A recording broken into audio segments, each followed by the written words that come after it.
Hey there.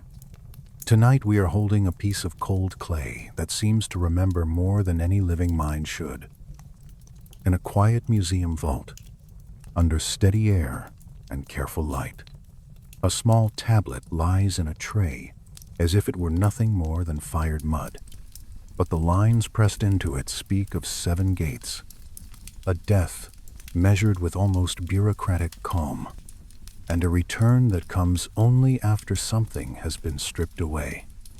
And if those old scribes were not inventing a tale, but recording a pattern, then the dark little text in front of us is not about one goddess long ago. It is about the shape of existence itself. If you enjoy these slow midnight journeys through old mysteries, take a moment to like the video and subscribe. And settle in close, because this one has a peculiar chill to it. It carries buried cities, impossible rains, a flood that resets the world, and the faint, unsettling feeling that memory may not be as solid as it seems. Now let the room grow a little dimmer. Let your shoulders loosen. Unclench the jaw, just a little. Breathe in slowly, and let the breath leave without effort. Imagine the firelight, low and amber, the kind that moves gently across the wall and never hurries anyone. Imagine candle smoke tracing a quiet ribbon upward. We are in no rush. We have a very old road to walk tonight. The clay is cold. That is where I would begin if you were standing here with me. Not the theory, not the argument, not the grand mystery. Just the texture, the slight weight of a tablet resting in gloved hands, the tiny wedge marks pressed into its face, the soft museum hush that always makes you feel as though even your breathing ought to be archived. I have always found it strange that some objects look so ordinary right up until the moment you understand them. A cuneiform tablet can seem like a dense little brick of scratches until suddenly, with one translated line, it opens like a trapdoor under your feet. A pot shard is a pot shard until you realize the hand that shaped it belonged to someone who looked at the same moon you do. A king list is just a list until the numbers start behaving like a fever dream. So let us begin in the vault. The air down there is held at a calm temperature, cool enough to keep old clay stable, cool enough that your fingertips would notice if you were careless enough to touch what you should not. Shelves sit in careful rows. Labels speak in a language of catalog numbers and inventory logic. Every box has its place. Every fragment is nested in foam, or tissue, or silence. It is almost funny, in a dry museum sort of way, that humanity stores some of its greatest existential terrors in rooms that feel like extremely polite refrigerators. And among those tablets lies one of the texts that has made generations of readers pause. A record of descent. A record of stripping. A record of death and return. The Sumerian world left behind hundreds of thousands of tablets, many of them practical, tidy, and gloriously mundane. Receipts. Survey lines. Tax tallies, grain accounts, sheep, beer, barley. You can almost feel the sigh of some ancient scribe who just wanted to finish the inventory and go home before the river wind turned cold. That is part of what makes the stranger text so difficult to dismiss. The same civilization that counted grain with such stern patience also wrote about the underworld with unnerving precision. The same hands that recorded property boundaries also recorded 7 gates, exact sequences, exact losses, exact durations, When the Sumerians wrote about stars, they paid attention. When they wrote about measures, they paid attention. When they wrote about ritual, they paid attention. So when they wrote about death and return in language that sounds oddly procedural, it leaves us with a problem. Either they were poets with a bureaucrat's soul, or they believed they were describing something real. That question settles over the whole story like fine dust. The Sumerians emerged in southern Mesopotamia, in the low lands between rivers, in a region where mud mattered because stone was scarce and water always carried both promise and threat. Villages became cities. Cities became temple centers. Writing emerged, but at first for practical management, then for law, prayer, royal memory, and all the other things humans do when they decide that forgetting is dangerous. I like to imagine the earliest scribes not as magicians, but as slightly overworked specialists with reed styluses and sore backs, men and women who knew that if you did not write the thing down, the thing slipped. A debt slipped. A boundary slipped. A name slipped. A ritual slipped. Perhaps even reality itself slipped a little if you stopped tracking its patterns. And patterns obsessed them. The sky moved in patterns. The moon thinned and returned in patterns. Water rose and fell in patterns. Dynasties climbed and broke in patterns. Crops died and rose again.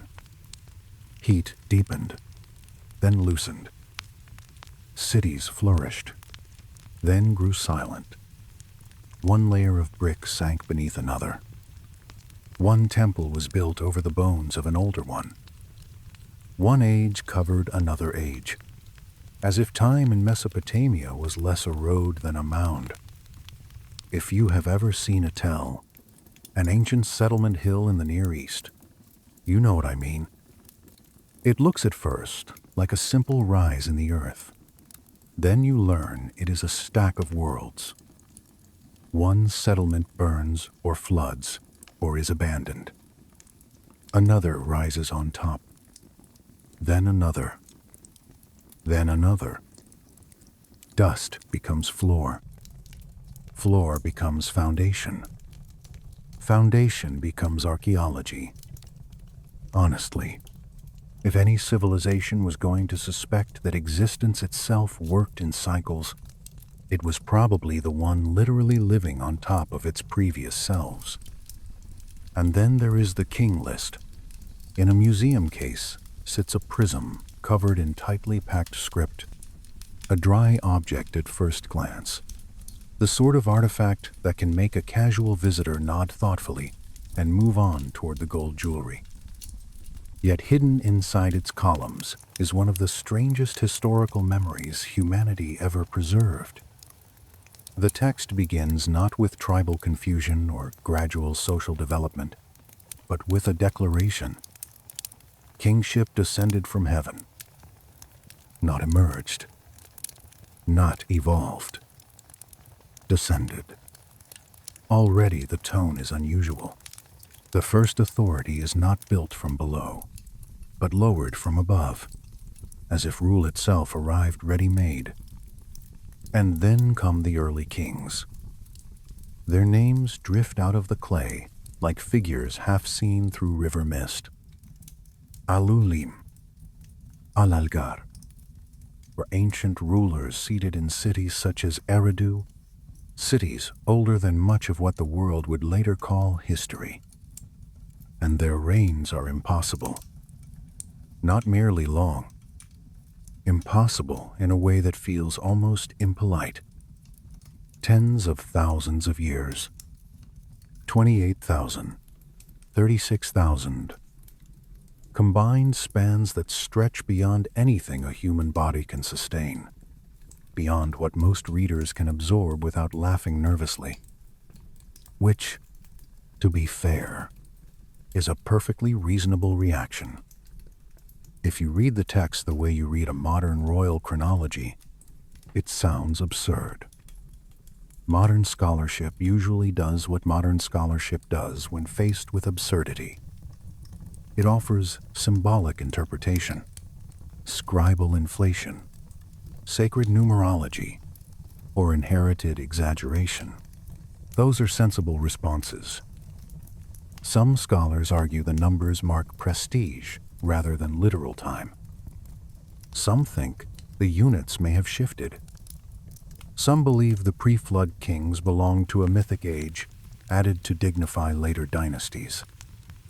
All fair, all careful, all worth hearing.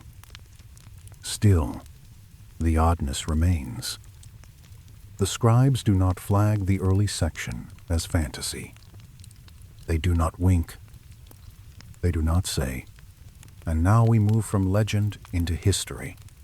They list names, cities, and durations in the same dry tone used later for kings whose reigns fit ordinary human life. The style does not change. The clay does not blink. The text simply keeps going. Then the flood swept over. That line matters. It does not meander. It does not ornament itself. It arrives like a door shutting in the dark. Before it, the world seems to operate under one set of conditions. After it, another. The rains shrink. The scale tightens. The old long spans collapse into lesser spans, then lesser again, until eventually kings begin to resemble kings. Human rulers occupying time we can recognize. Something changed.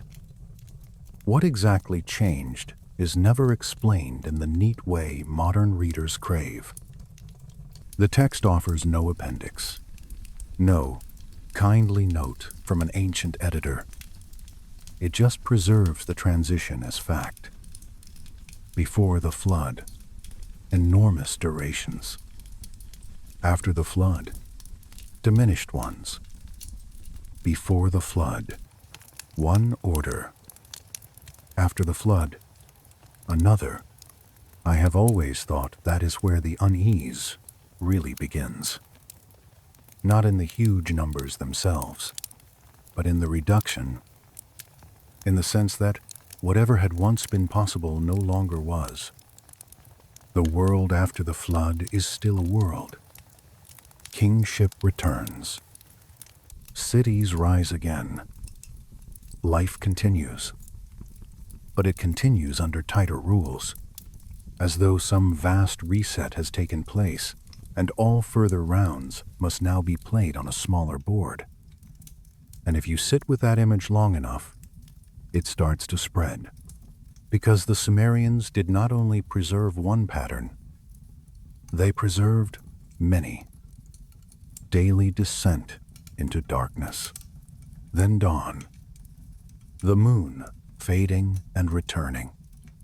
Crops dying and rising. Dynasties forming, peaking, and breaking.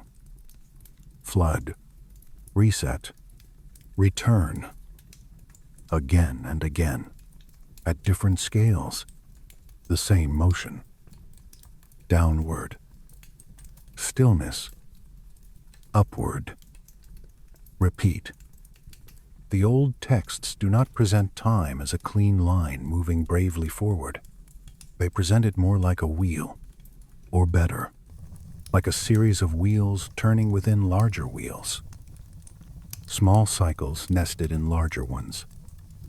Human life inside dynastic time. Dynastic time inside the life of cities. Cities inside a deeper order no single ruler controls. When you read enough of these texts together, a feeling begins to form. A feeling that the Sumerians were less interested in novelty than in recurrence. less interested in progress than in pattern recognition. They were not asking what new thing is happening. They were asking, where have we seen this before? That mindset can sound bleak if you approach it with modern habits. We like the language of breakthrough, originality, destiny, one bright arrow moving into tomorrow. The Sumerian mind, or at least the mind revealed in these texts, feels quieter and darker. It says, pay attention. This has happened before. It may be happening again. What looks singular may only be your turn on an older wheel.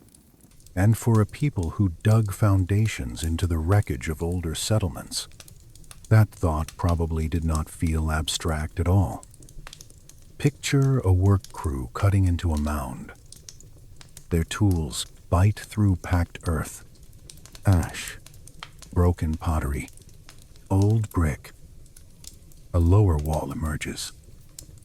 Then a room. Then another room beneath it. Then fragments of something written in signs no longer easy to read. The city below the city. The dead beneath the living. One age resting directly under another like a second thought no one fully forgot. You would begin to wonder. You would wonder whether your own walls would one day sit under another people's feet. Whether your king would become a name on clay.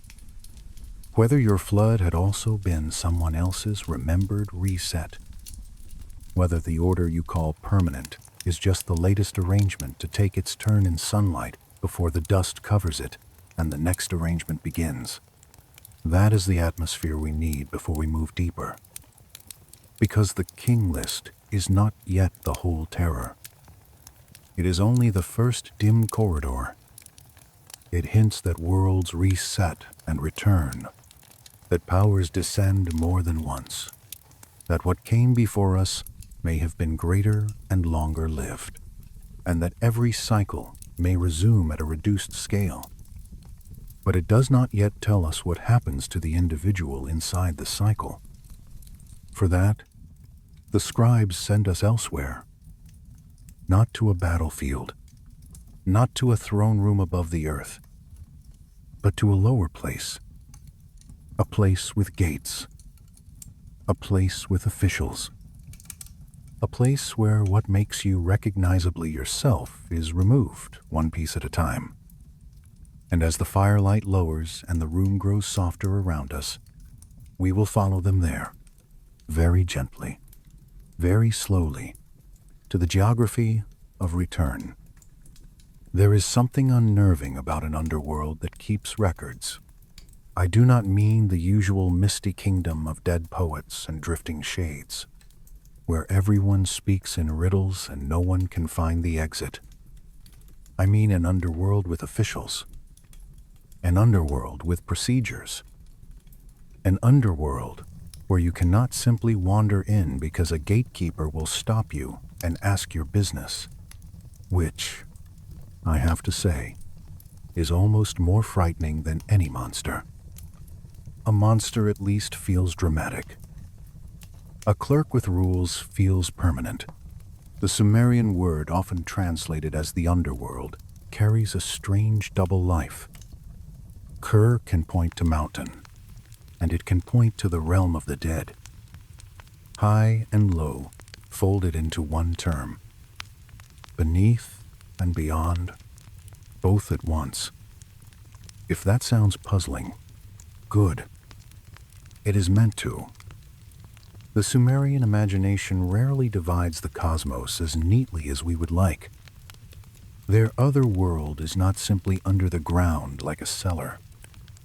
It is at the edge of things.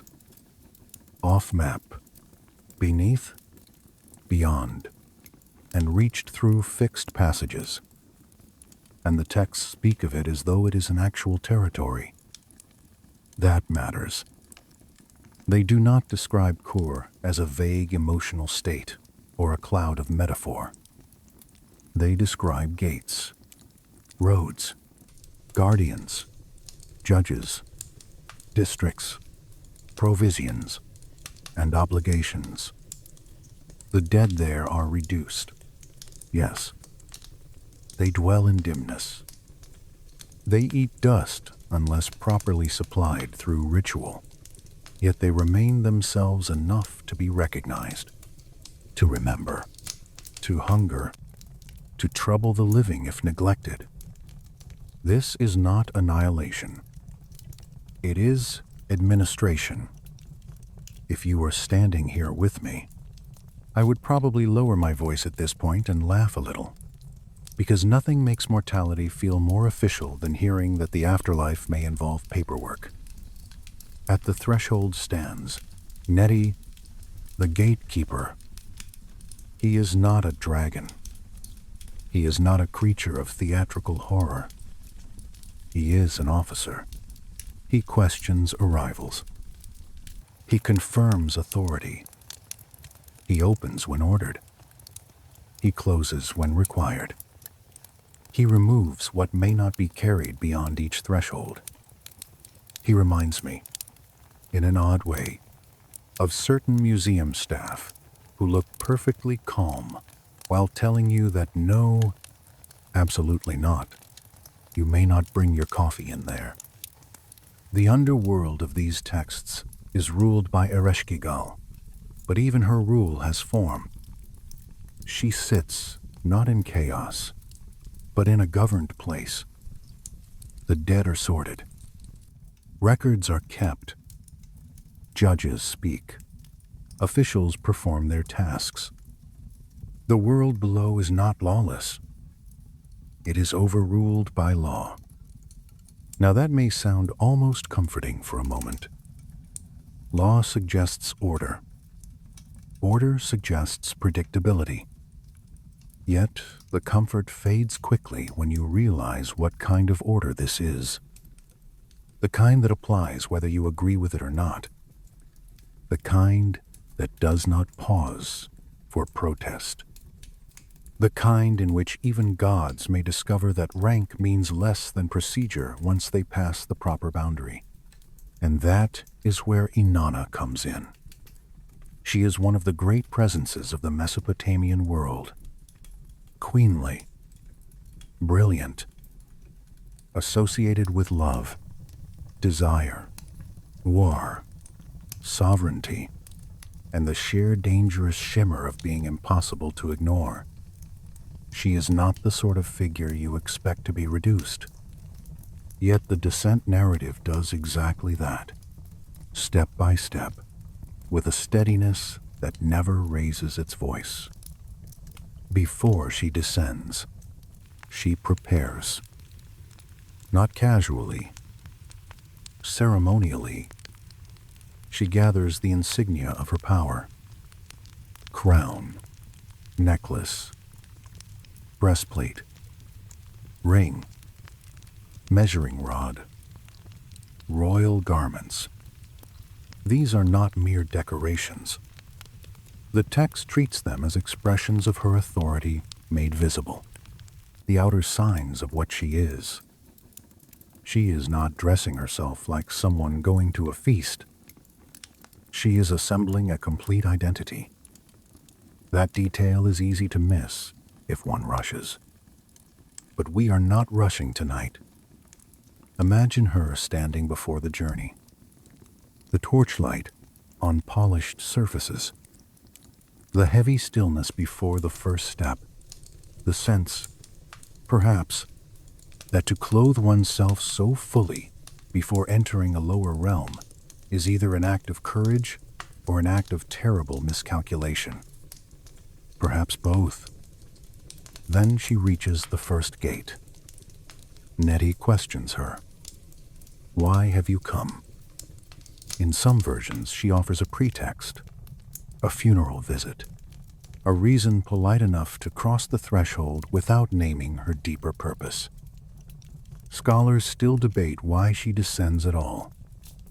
Some argue she seeks greater power. Some think she intends confrontation. Some believe the motive is ritual, political, cosmic, or all of them tangled together? We cannot be sure. The text is oddly uninterested in explaining her inner psychology. It cares more about the root. That, again, is what makes it feel so procedural. At the first gate, her crown is removed. She protests. Naturally, anyone would. There is something beautifully human in her questions. What is this? Why is this being taken? And Nettie gives the same answer each time, an answer that falls through the text like a repeated iron bell. Be silent. The ways of the underworld are perfect. They may not be questioned. The second gate. Her necklace is removed. The third. Another sign of power is taken away. The fourth. The ring. The fifth. The measuring rod and line. The sixth. Another garment. The seventh. The last robe. By the time she passes the final threshold, she has been stripped of all the visible things that made her unmistakably herself in the upper world. Not injured. Not mutilated. Not attacked in the noisy way later myths often favor. Reduced. Instead, by compliance with a system that requires surrender at every stage.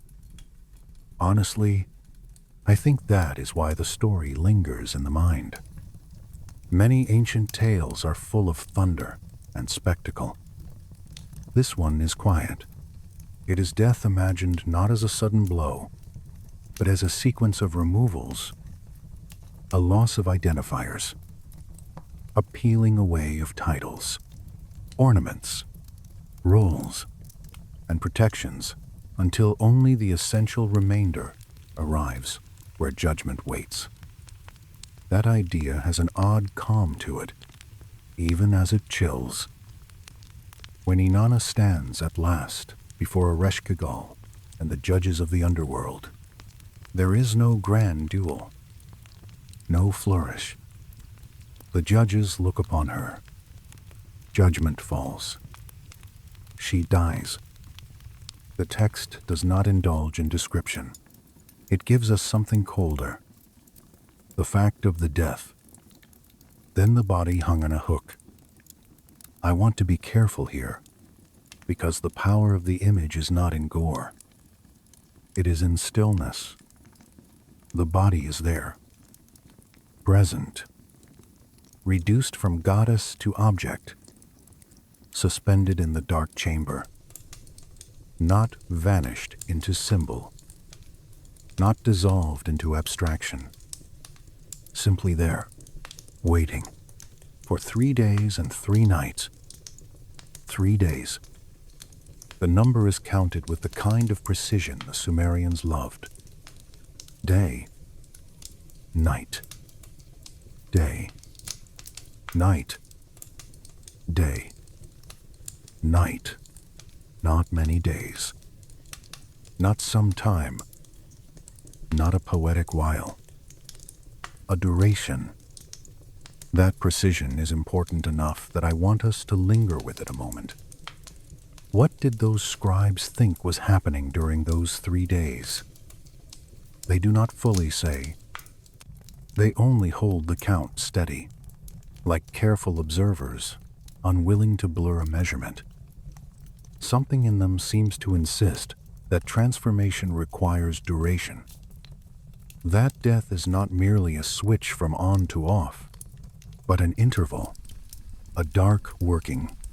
Some later readers have called the number symbolic, and perhaps it is. Yet symbols usually grow from things that mattered first in experience. Perhaps 3 days became sacred because 3 days was what one repeatedly saw at the threshold between forms. Perhaps the Sumerians were not assigning holiness to a number. Perhaps they were preserving a duration. In the world above, while the body hangs below. Action begins. Inanna's attendant waits, then goes seeking help. Enlil does not intervene. Another god does not intervene. Only Enki, the wise one, the god of fresh water and cunning solutions, answers in a useful way. And how does he answer? Not by charging heroically into the underworld. No. He answers like a problem solver. He creates beings that can bypass the normal limits of the system.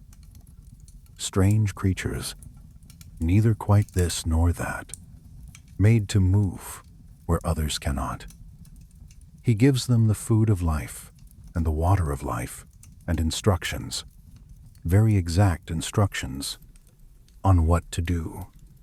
Even here, at the edge of resurrection, the text feels less like fantasy and more like protocol. The creatures descend. They do not overpower Ereshkigal. They do not smash the gates. They work within the emotional and legal structure of the realm. They soothe. They sympathize. They obtain permission. Then they apply the life-restoring substances to the corpse. And even that is measured.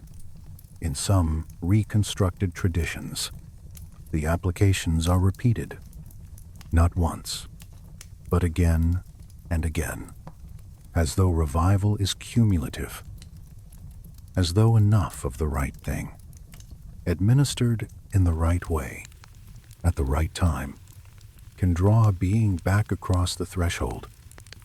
Then Inanna rises. What a sentence that is. Then Inanna rises. But the texts do not leave the miracle unqualified. She cannot simply walk out smiling and call the matter settled.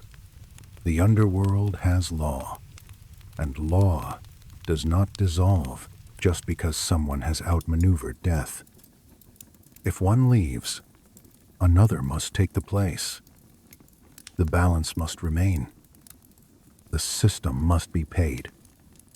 That rule changes the whole emotional weather of the tale, because now return is no longer pure triumph.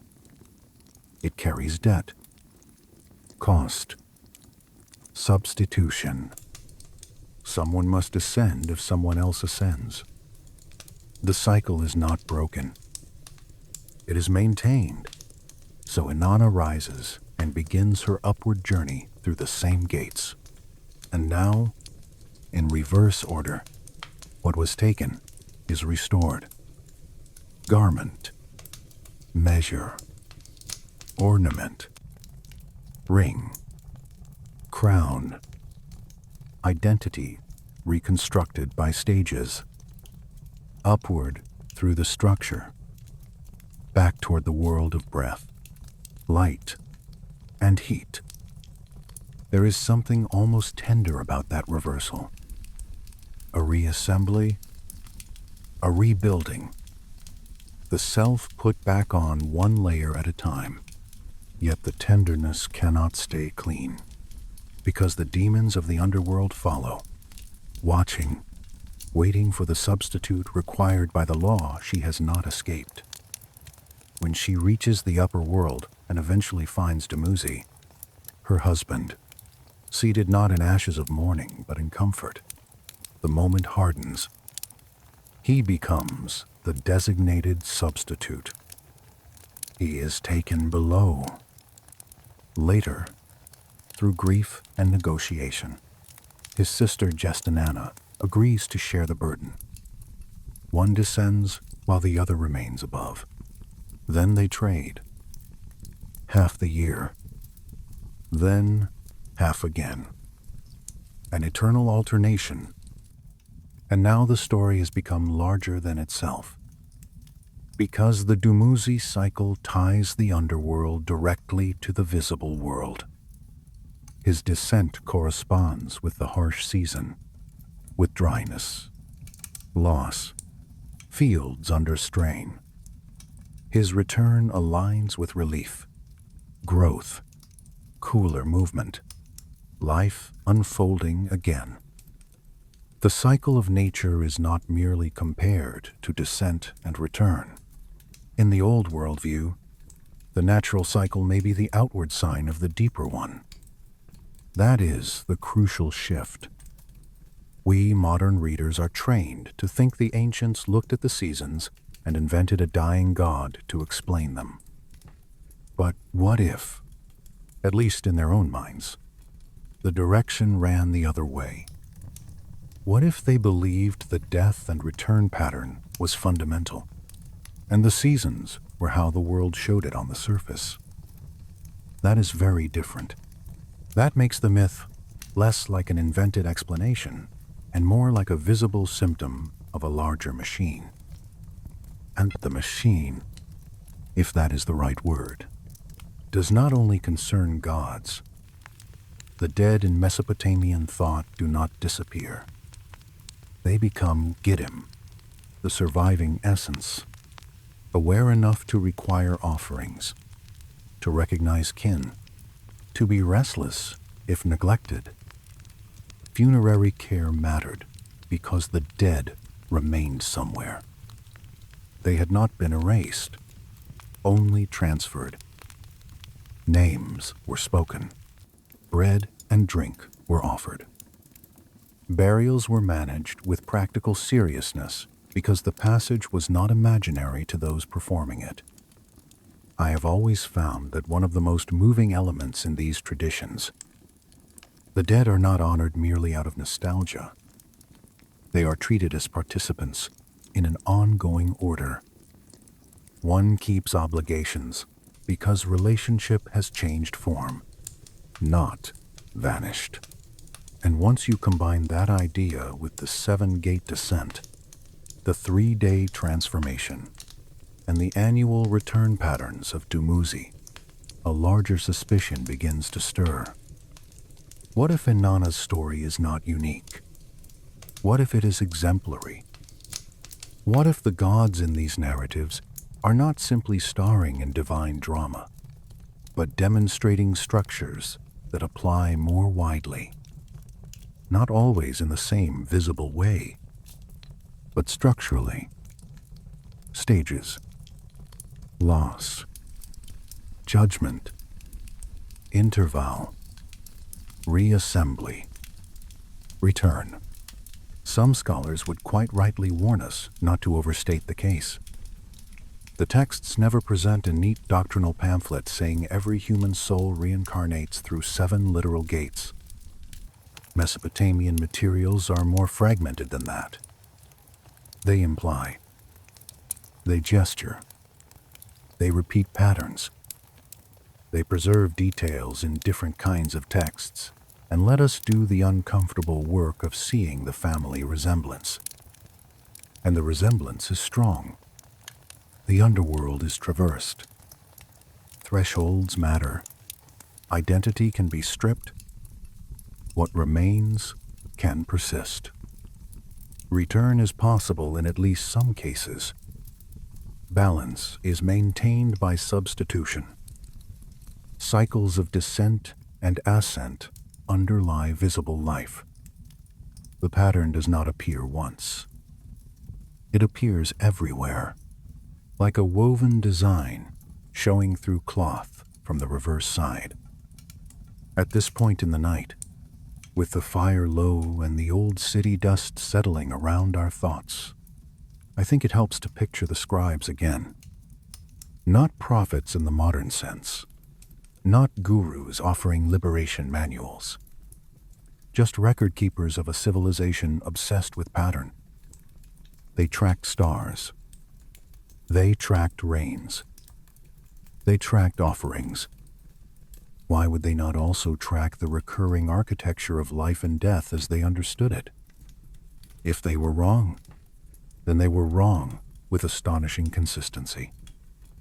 If they were right, then we are listening not to bedtime myth, but to one of the oldest surviving maps of the road beneath existence. And the road does not stop at one goddess. It continues through the dead who hunger in Kur, through the shepherd who returns season by season, through kings who rule before floods and after floods, through civilizations built on the bones of other civilizations. It may continue, quietly and without announcement, through you as well. That is where we will go next, away from the great goddess for a moment, and toward the dead themselves, toward the Giddim, toward the strange, persistent thing that remains when the visible life has been stripped away, and toward the possibility that what waits in darkness does not merely endure, but waits for another turn of the wheel. The Sumerian word for what remains after death is usually translated as ghost, and that English word does it no favors at all. Ghost sounds theatrical. It smells of corridors, rattling chains, and the sort of pale mischief that belongs in later centuries. The Mesopotamian dead are stranger, quieter, and in some ways more unsettling. They are not violations of nature. They are part of nature.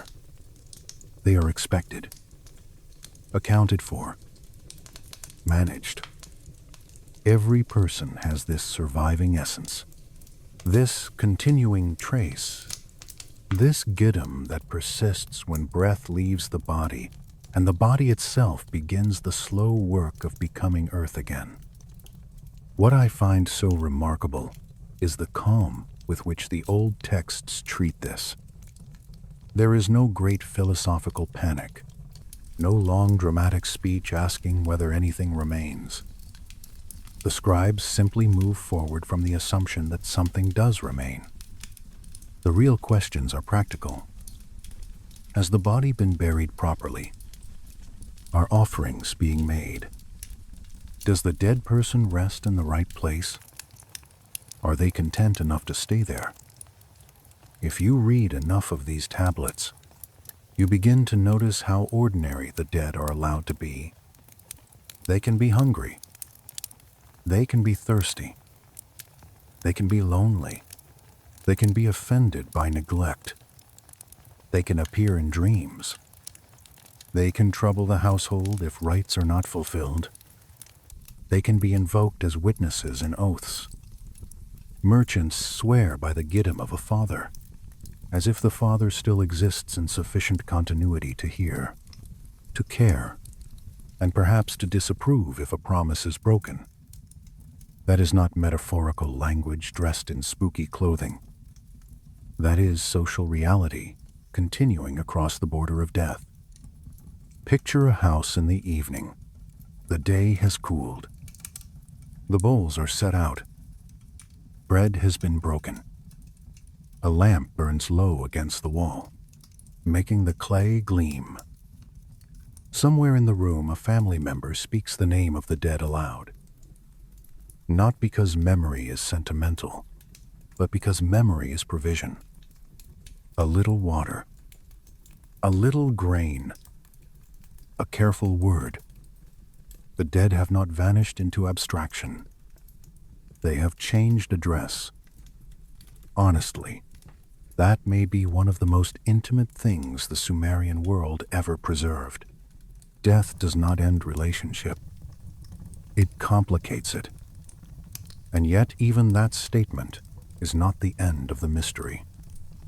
Because if the Giddim persists, if it retains some form of memory and self, then what exactly is it doing in the underworld? Waiting, diminishing, enduring, or passing through? That last possibility is the one that keeps pressing at the edge of the evidence. The older translations often make the Mesopotamian afterlife sound static.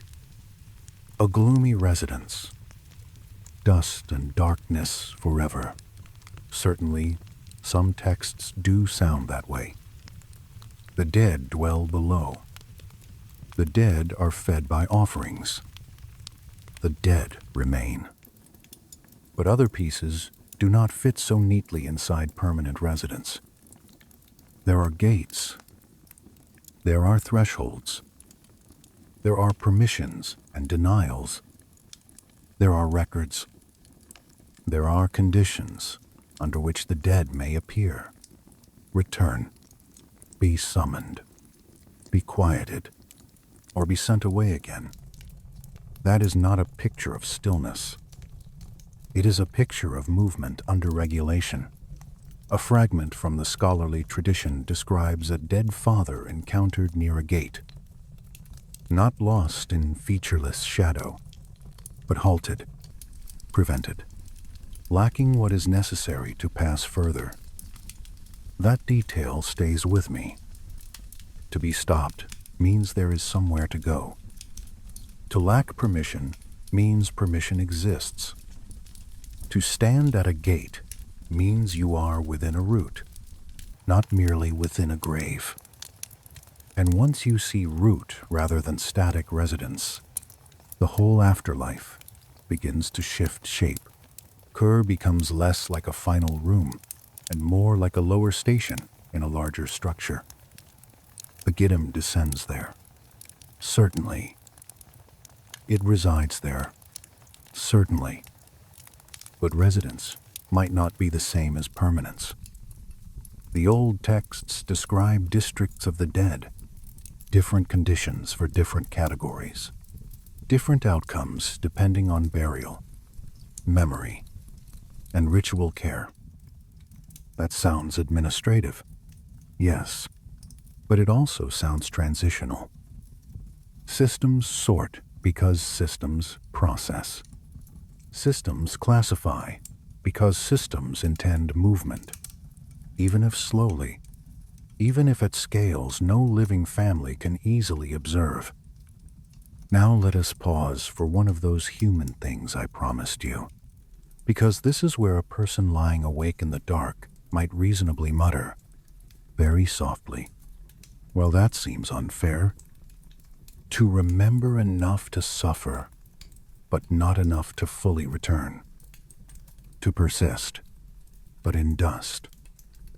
To keep identity, but in reduced form." The Sumerian evidence does not offer easy comfort. It rarely does. It speaks with the dry honesty of clay. This is how the system appears to work. No music swells. No cosmic therapist arrives with a blanket and reassuring tea. Still, the clues keep accumulating. The dead can be summoned in ritual. That point matters more than it first appears to. Mesopotamian necromantic practices were restricted, risky, and not treated as light entertainment. One does not casually haul grandfather up from the lower world to settle a neighborhood argument. Yet the possibility exists. The specialist performs the right acts, says the right words, manipulates the right materials, and the Giddim may answer. If that is possible, then the dead are not dissolved beyond communication. They are reachable. They exist in a structured relation to the world above. The route between realms is difficult, guarded, and best avoided, but it is not imaginary. And if movement from below to above is possible under controlled conditions, then the boundary between death and life is more permeable than later traditions often admit. This is where the substitute rituals become interesting. Long after the earliest Sumerian cities, in later Mesopotamian practice, we find the substitute king ritual. When omens predicted doom for the ruler, a temporary stand-in was placed on the throne. The actual king withdrew, adopting another role for a dangerous interval, while the substitute bore the symbolic burden. When the threatening period passed, the substitute died, and the true king resumed his place. Now that ritual is often studied as political theater, apotropaic logic, or controlled sacrificial substitution. All reasonable. But in the larger pattern of Mesopotamian thought, it also reveals something else. The cosmos, or at least the ritual imagination attempting to negotiate with it, could be addressed through role, designation, and transfer. Fate might strike the office, the sign, the marked figure, and be satisfied. Identity in this framework is not always a sealed private gem hidden inside the chest. It can be assigned, displaced, born, carried, and in some cases exchanged. That should make us pay attention when the underworld requires a substitute for Inanna's return. It is not a random cruelty. It is systemic balance. One goes up, one goes down. A place opened must be filled. The system preserves equilibrium through exchange. And then suddenly the human implications come into view. What if life itself is structured by such exchanges? What if birth is not the creation of consciousness from nothing, but the assignment of a returning essence into new form? What if death is not erasure, but descent to the lower register until conditions align again? What if the Giddim is the continuity factor, the thread that persists while names, bodies, personalities, and social roles are the garments stripped and later reissued? You can feel the old stories leaning toward this possibility even when they do not state it directly. When bodies were buried, grave goods were included. Some of these can be explained socially as displays of honor, wealth, or affection. Of course they can. But some inclusions feel oddly like provisions. Items for passage, tokens, things placed with intention toward a route. The dead are curled in ways that later readers have described as fetal, as though burial itself hints at more than ending. A body returned to earth in the posture of beginning. It is a small detail, but cultures often whisper their deepest convictions through small details. Then there is the extraordinary emphasis on names. Names are written, recited, maintained, preserved with effort. Why? Partly to keep memory alive among the living. Yes, yet in a world where the Giddim persists, the name may serve as a kind of continuity anchor, a marker by which the essence remains identifiable in the records of both worlds. In bureaucratic cultures, identity is rarely allowed to float loose. It is tied to inscription, to list, to declaration. The underworld of Mesopotamia, being itself bureaucratic, would likely value that as much as any city archive. Imagine a scribe writing down the dead, not with great sobbing drama, but with concentration. Reed stylus pressing wedges.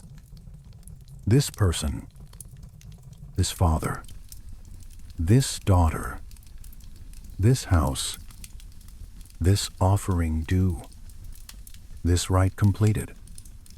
It almost feels like customs paperwork at the border between worlds, which is a grim sentence, but I think the scribes might have appreciated the comparison. And then we encounter one of the strangest hints of all. In some administrative contexts, lists of the dead do not behave quite like permanent final ledgers. Names can fall away. Status can shift. The record is not always simply accumulating everyone who has ever died and leaving them there forever. The fragmentary nature of the evidence forces caution, but the suggestion is hard to ignore. Being dead may have been understood as a condition, not only a conclusion. A condition can change. That possibility opens a window, and through it comes a very old breeze. Because once you allow that, the dead persist, that the underworld is structured, that passage is regulated, that substitution preserves balance, and that death may be a condition within a larger process rather than the final stop, then the whole architecture begins to resemble something far more cyclical than our neat modern categories allow. Not eternal heaven, not eternal extinction, not even a single static underworld. Something more like ongoing circulation. And that circulation becomes even harder to dismiss when placed beside the old recurring lament for Dumuzi, the shepherd who dies and returns. In those laments, grief is not theatrical memory about a one-time event. It is annual, immediate, repeated. Women mourn Dumuzi as if his loss is present, because it is. Then the rituals turn and welcome his return, because return is not metaphorical in their religious calendar. It is built in. The cycle repeats.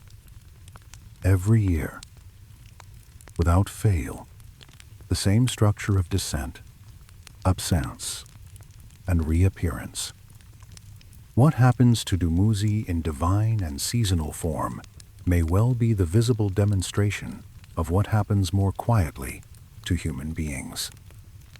The old line, like Dumuzi, you have gone.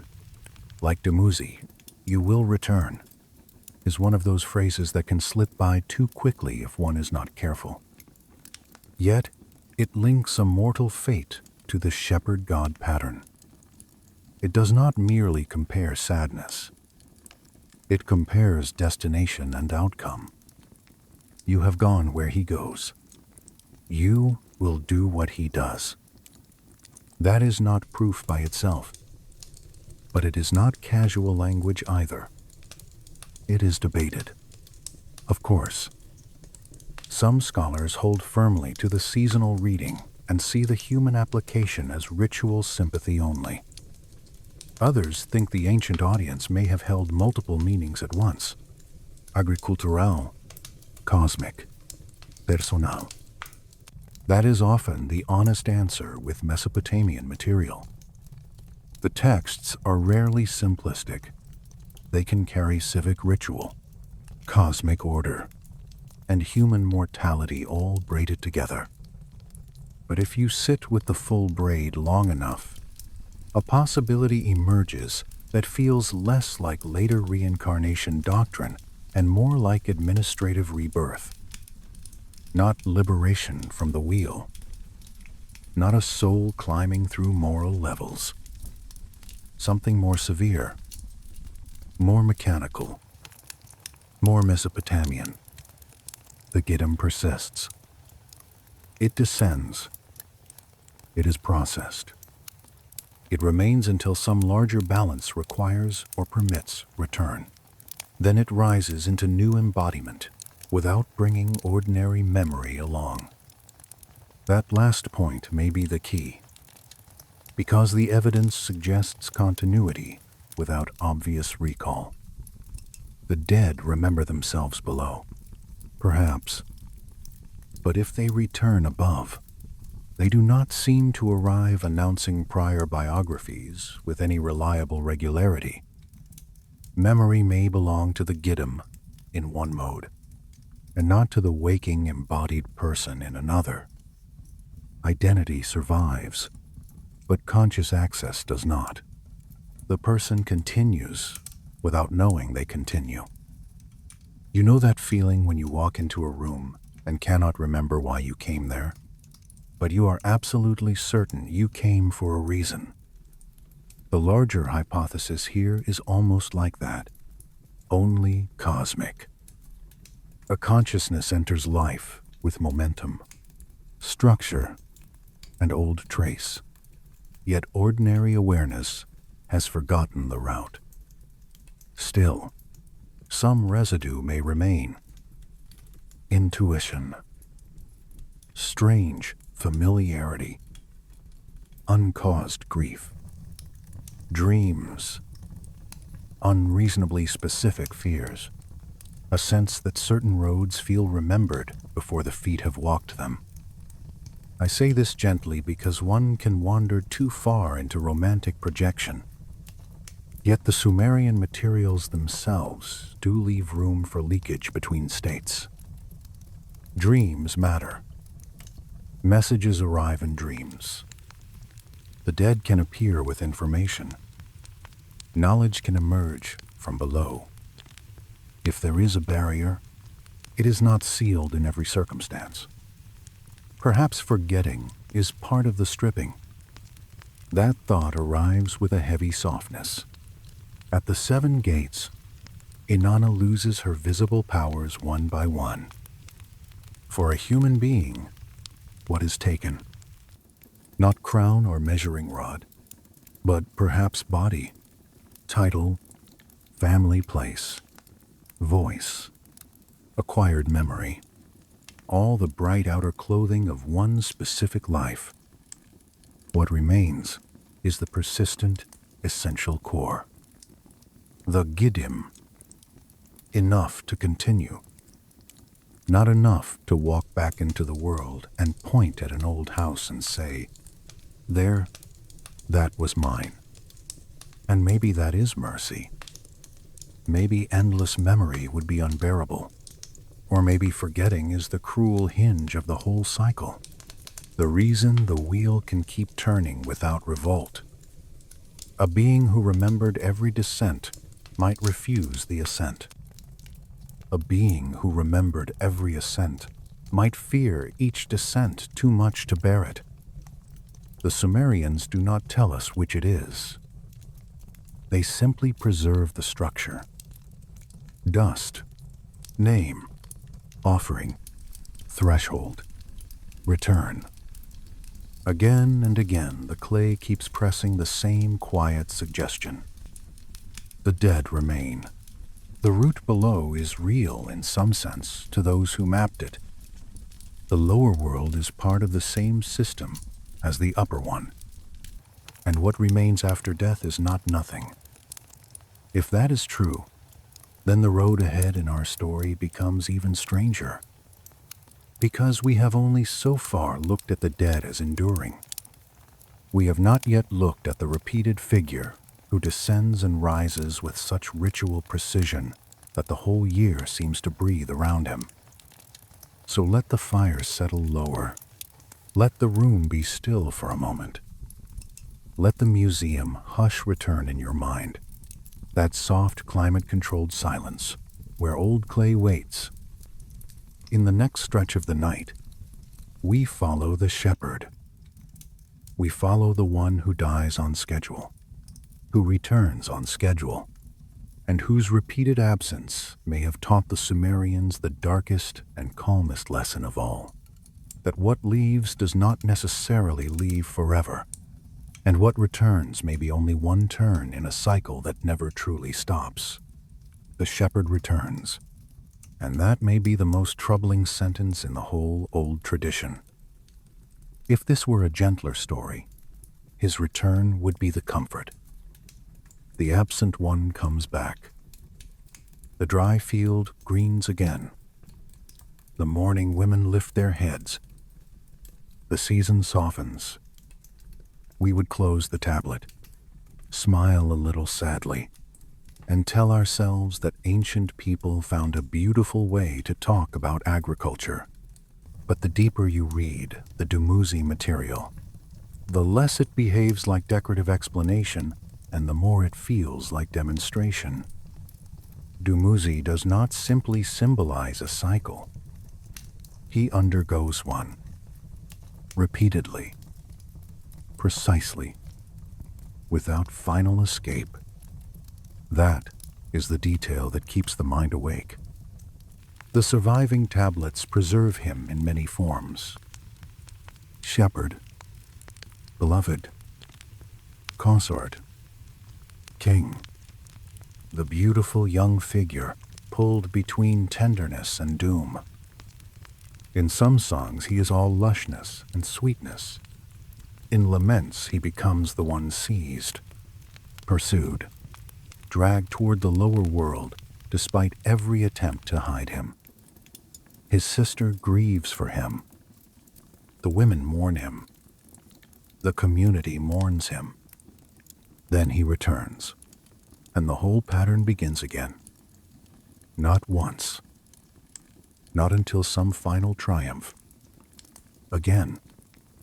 If you were here by the fire with me, I would probably stop and let that word sit for a moment. Again. There is a very particular kind of sadness in repetition. A single tragedy has shock. A repeating tragedy has structure. It becomes part of the architecture of the world. The old laments for Dumuzi are among the most human things Mesopotamia ever wrote.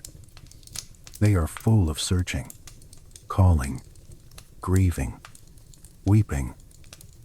A sister trying to protect him.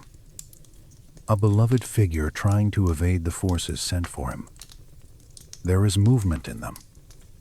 Dust underfoot.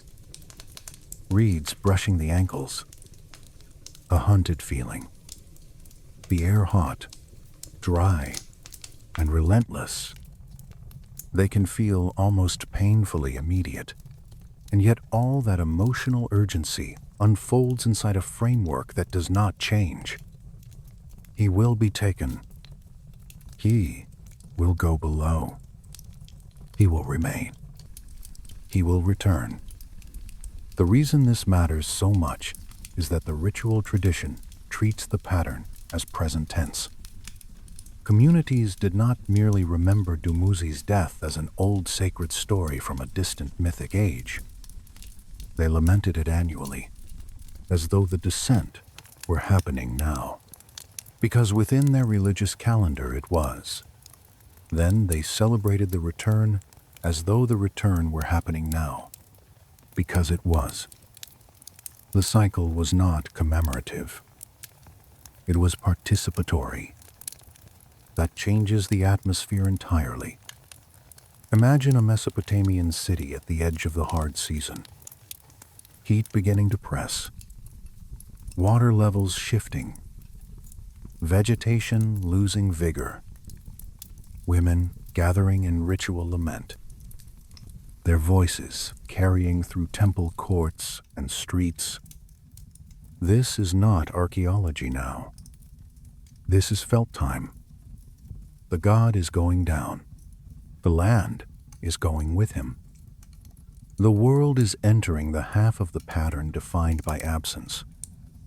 Then later, another turn. Coolness hints at the edges of the day. Moisture returns. Green returns. The songs change. Dumuzi rises. The world breathes again. One could say this is a mythologized agricultural calendar, and there is truth in that. Yet the order of explanation remains uncertain. Modern habits tell us that people saw the seasons and invented a dying and rising shepherd to give them emotional shape. But the texts themselves often make the cycle primary and the visible world secondary. Dumuzi descends. Therefore, the land suffers. Dumuzi returns. Therefore, life revives. That is not language of metaphor. That is language of mechanism. I have always found that inversion strangely elegant. The ancient mind here is not looking up from the field and saying, "Let us invent a story."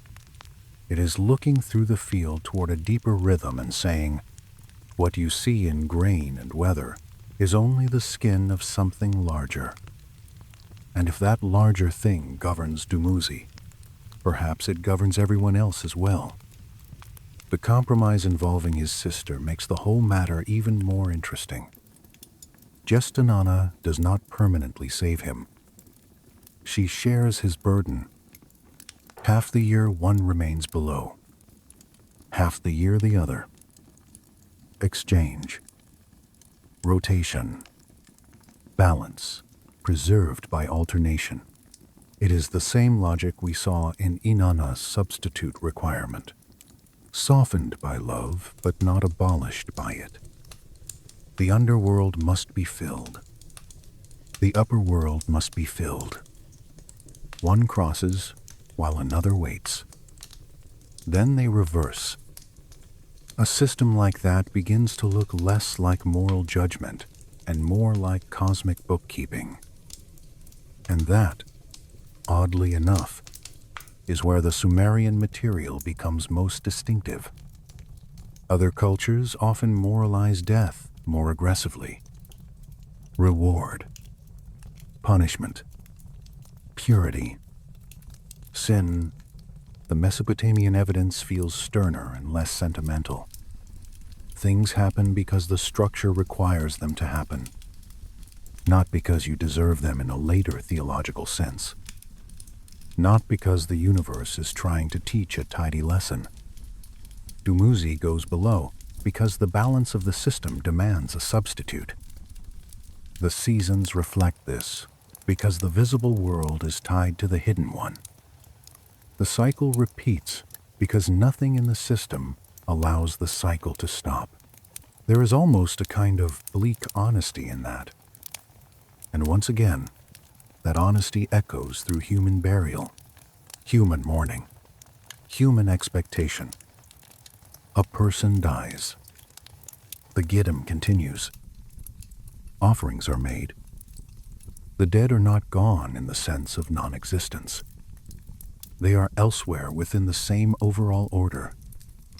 If Dumuzi visibly enacts descent and return, then perhaps the human being enacts it invisibly, on a slower scale, in less obvious form. A line preserved in one tradition compares the human fate directly to his. Like Dumuzi, you have gone to the dark place. Like Dumuzi, you will return. It is one of those lines that can look almost harmless until you realize how much it contains. Not merely, like Dumuzi, you are mourned. Not merely, like Dumuzi, you are loved. But gone where he goes, returned how he returns. That is not casual, ritual poetry. That is a bridge between divine pattern and human destiny. Now, because we are trying to keep this grounded and honest, we should admit the uncertainties. The tablets are fragmentary. The traditions overlap. Some lines come from later copies preserving older material. Different cities preserved different emphases. There is no single clean manifesto announcing. Every person is reincarnated by administrative rotation according to underworld law. Ancient literature almost never gives us the convenience of a modern handbook. Still, the fragments line up in ways that are difficult to ignore. The underworld is a place of regulated descent. The dead persist as Giddim. The gods themselves may die and return. Substitution maintains balance. Great catastrophes reset civilizations rather than ending existence altogether. Seasonal life reflects recurring death and reemergence. Names, offerings, records, and ritual attention maintain continuity across apparent endings. Put those together, and something larger than seasonal myth begins to assemble itself out of the dust. It starts to look like a theory of existence. Not a polished philosophical theory in the later Greek sense, but a lived one. A patterned one. A theory inferred from recurring structures rather than abstractly proposed. Life goes down. Life returns. Cities go down. Cities return. Kingship goes down. kingship returns. The sun goes down. The moon goes down. Grain goes down. The god goes down. The dead go down. Why should the individual consciousness be the lone exception in a world where everything else is cycling under law? And then we arrive at one of the grimmest and most beautiful possibilities. Perhaps the thing that terrifies us about repetition is not just the fear of suffering again. Perhaps it is the fear that repetition makes our present life less singular, less exclusive, less once and only once. Yet the Sumerian imagination seems entirely at home in a cosmos where singularity is not the highest truth. Pattern is. You are precious. Perhaps, but not because your moment happens only once.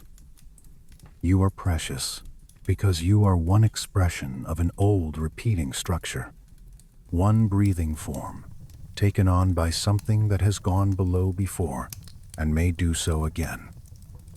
There is a softness to that idea if one stops fighting it. Also a chill, because if Dumuzi truly demonstrates the larger pattern, then no amount of pleading stops the cycle.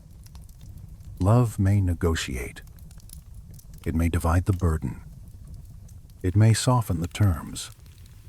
It may cause one sibling to share another's fate, but it does not dismantle the architecture. The shepherd still descends.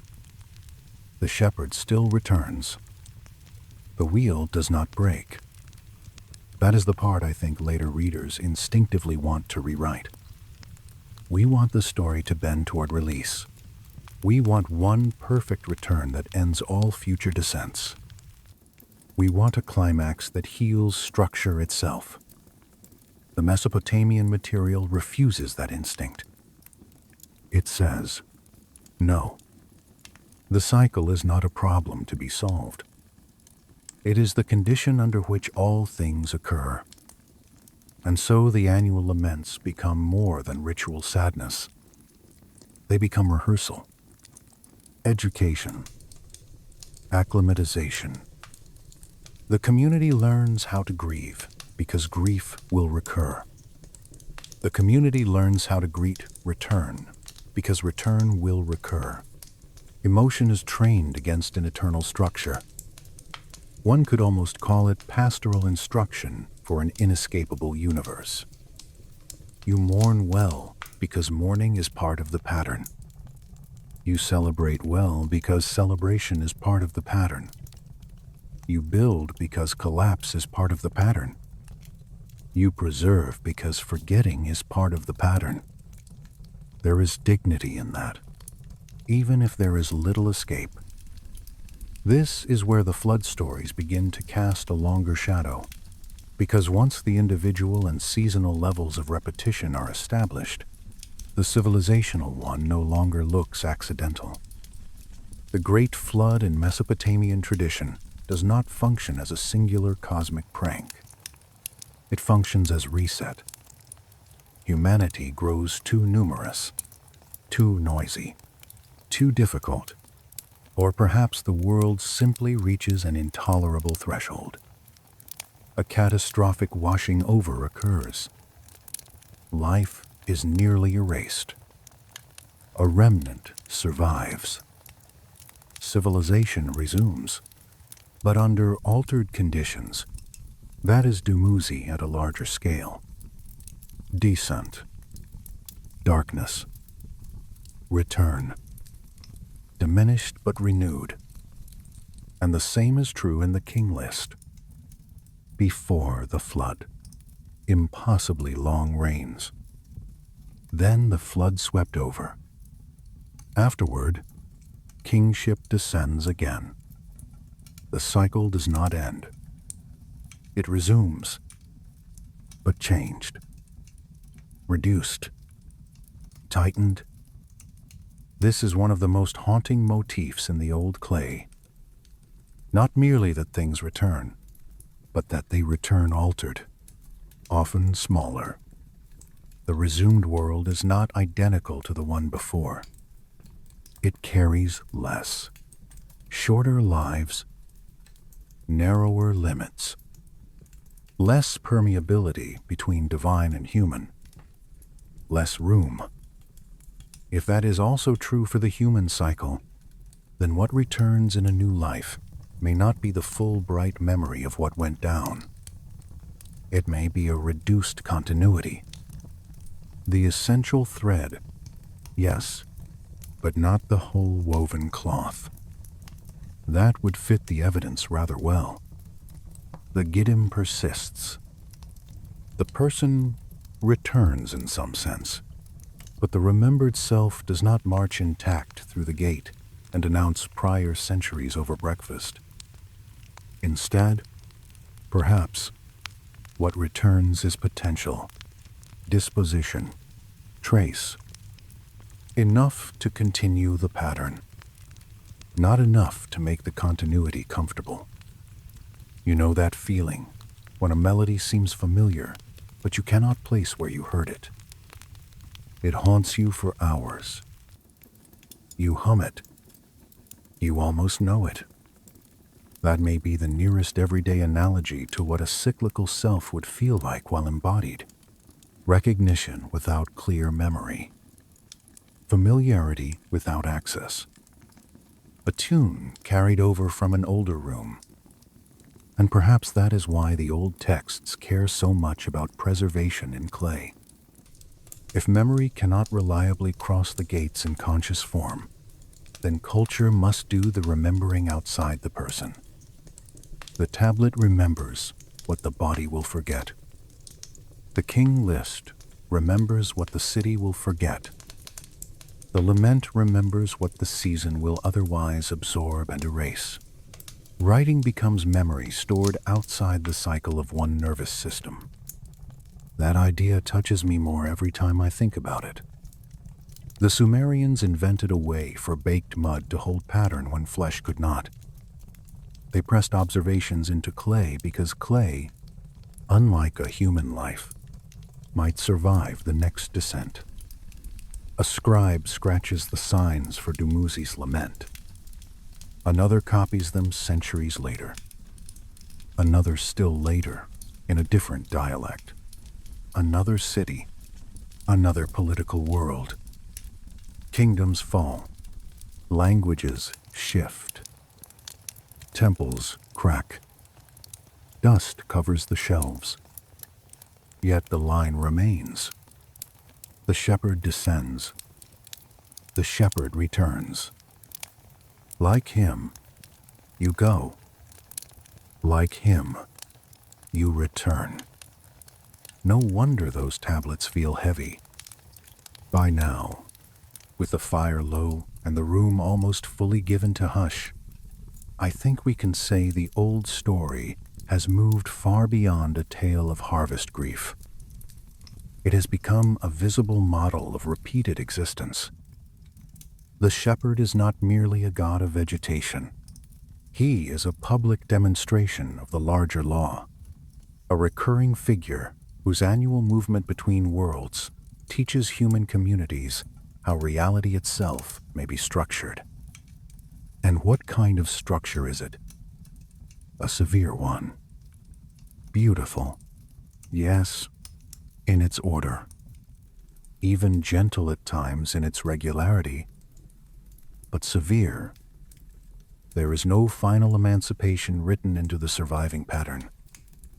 No last return, after which descent ends forever. The shepherd comes back each year, and because he comes back, he must go down again. His return is not victory over the cycle. It is proof that the cycle remains intact. That may be the sharpest edge in all this. What looks like salvation may simply be continuation. Still, continuation is not nothing. In a world where dust takes walls, names, and bodies with such patience, even continuation carries a kind of quiet grace. The old Mesopotamian communities knew they would lose what they loved. The songs do not deny that. Yet they also knew loss was not the final word, not because a simple heaven waited, but because patterns turn, because descent is followed by return, and return by descent again.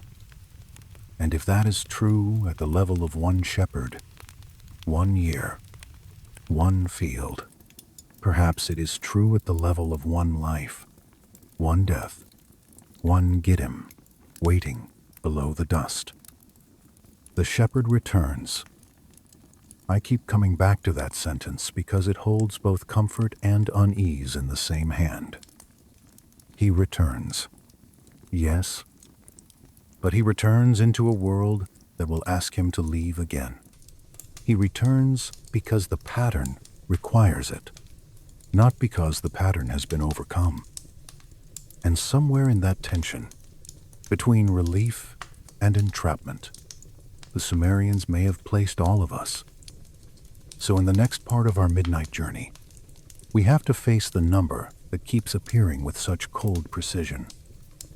3 days, 3 nights, the measured interval in darkness, the counted span on the hook, the duration between one state and another. If the shepherd teaches recurrence, then those 3 days may teach mechanism. And once we follow that thread, the whole old architecture of death and return begins to look less like myth and more like something recorded by observers who counted very carefully because they believed counting mattered.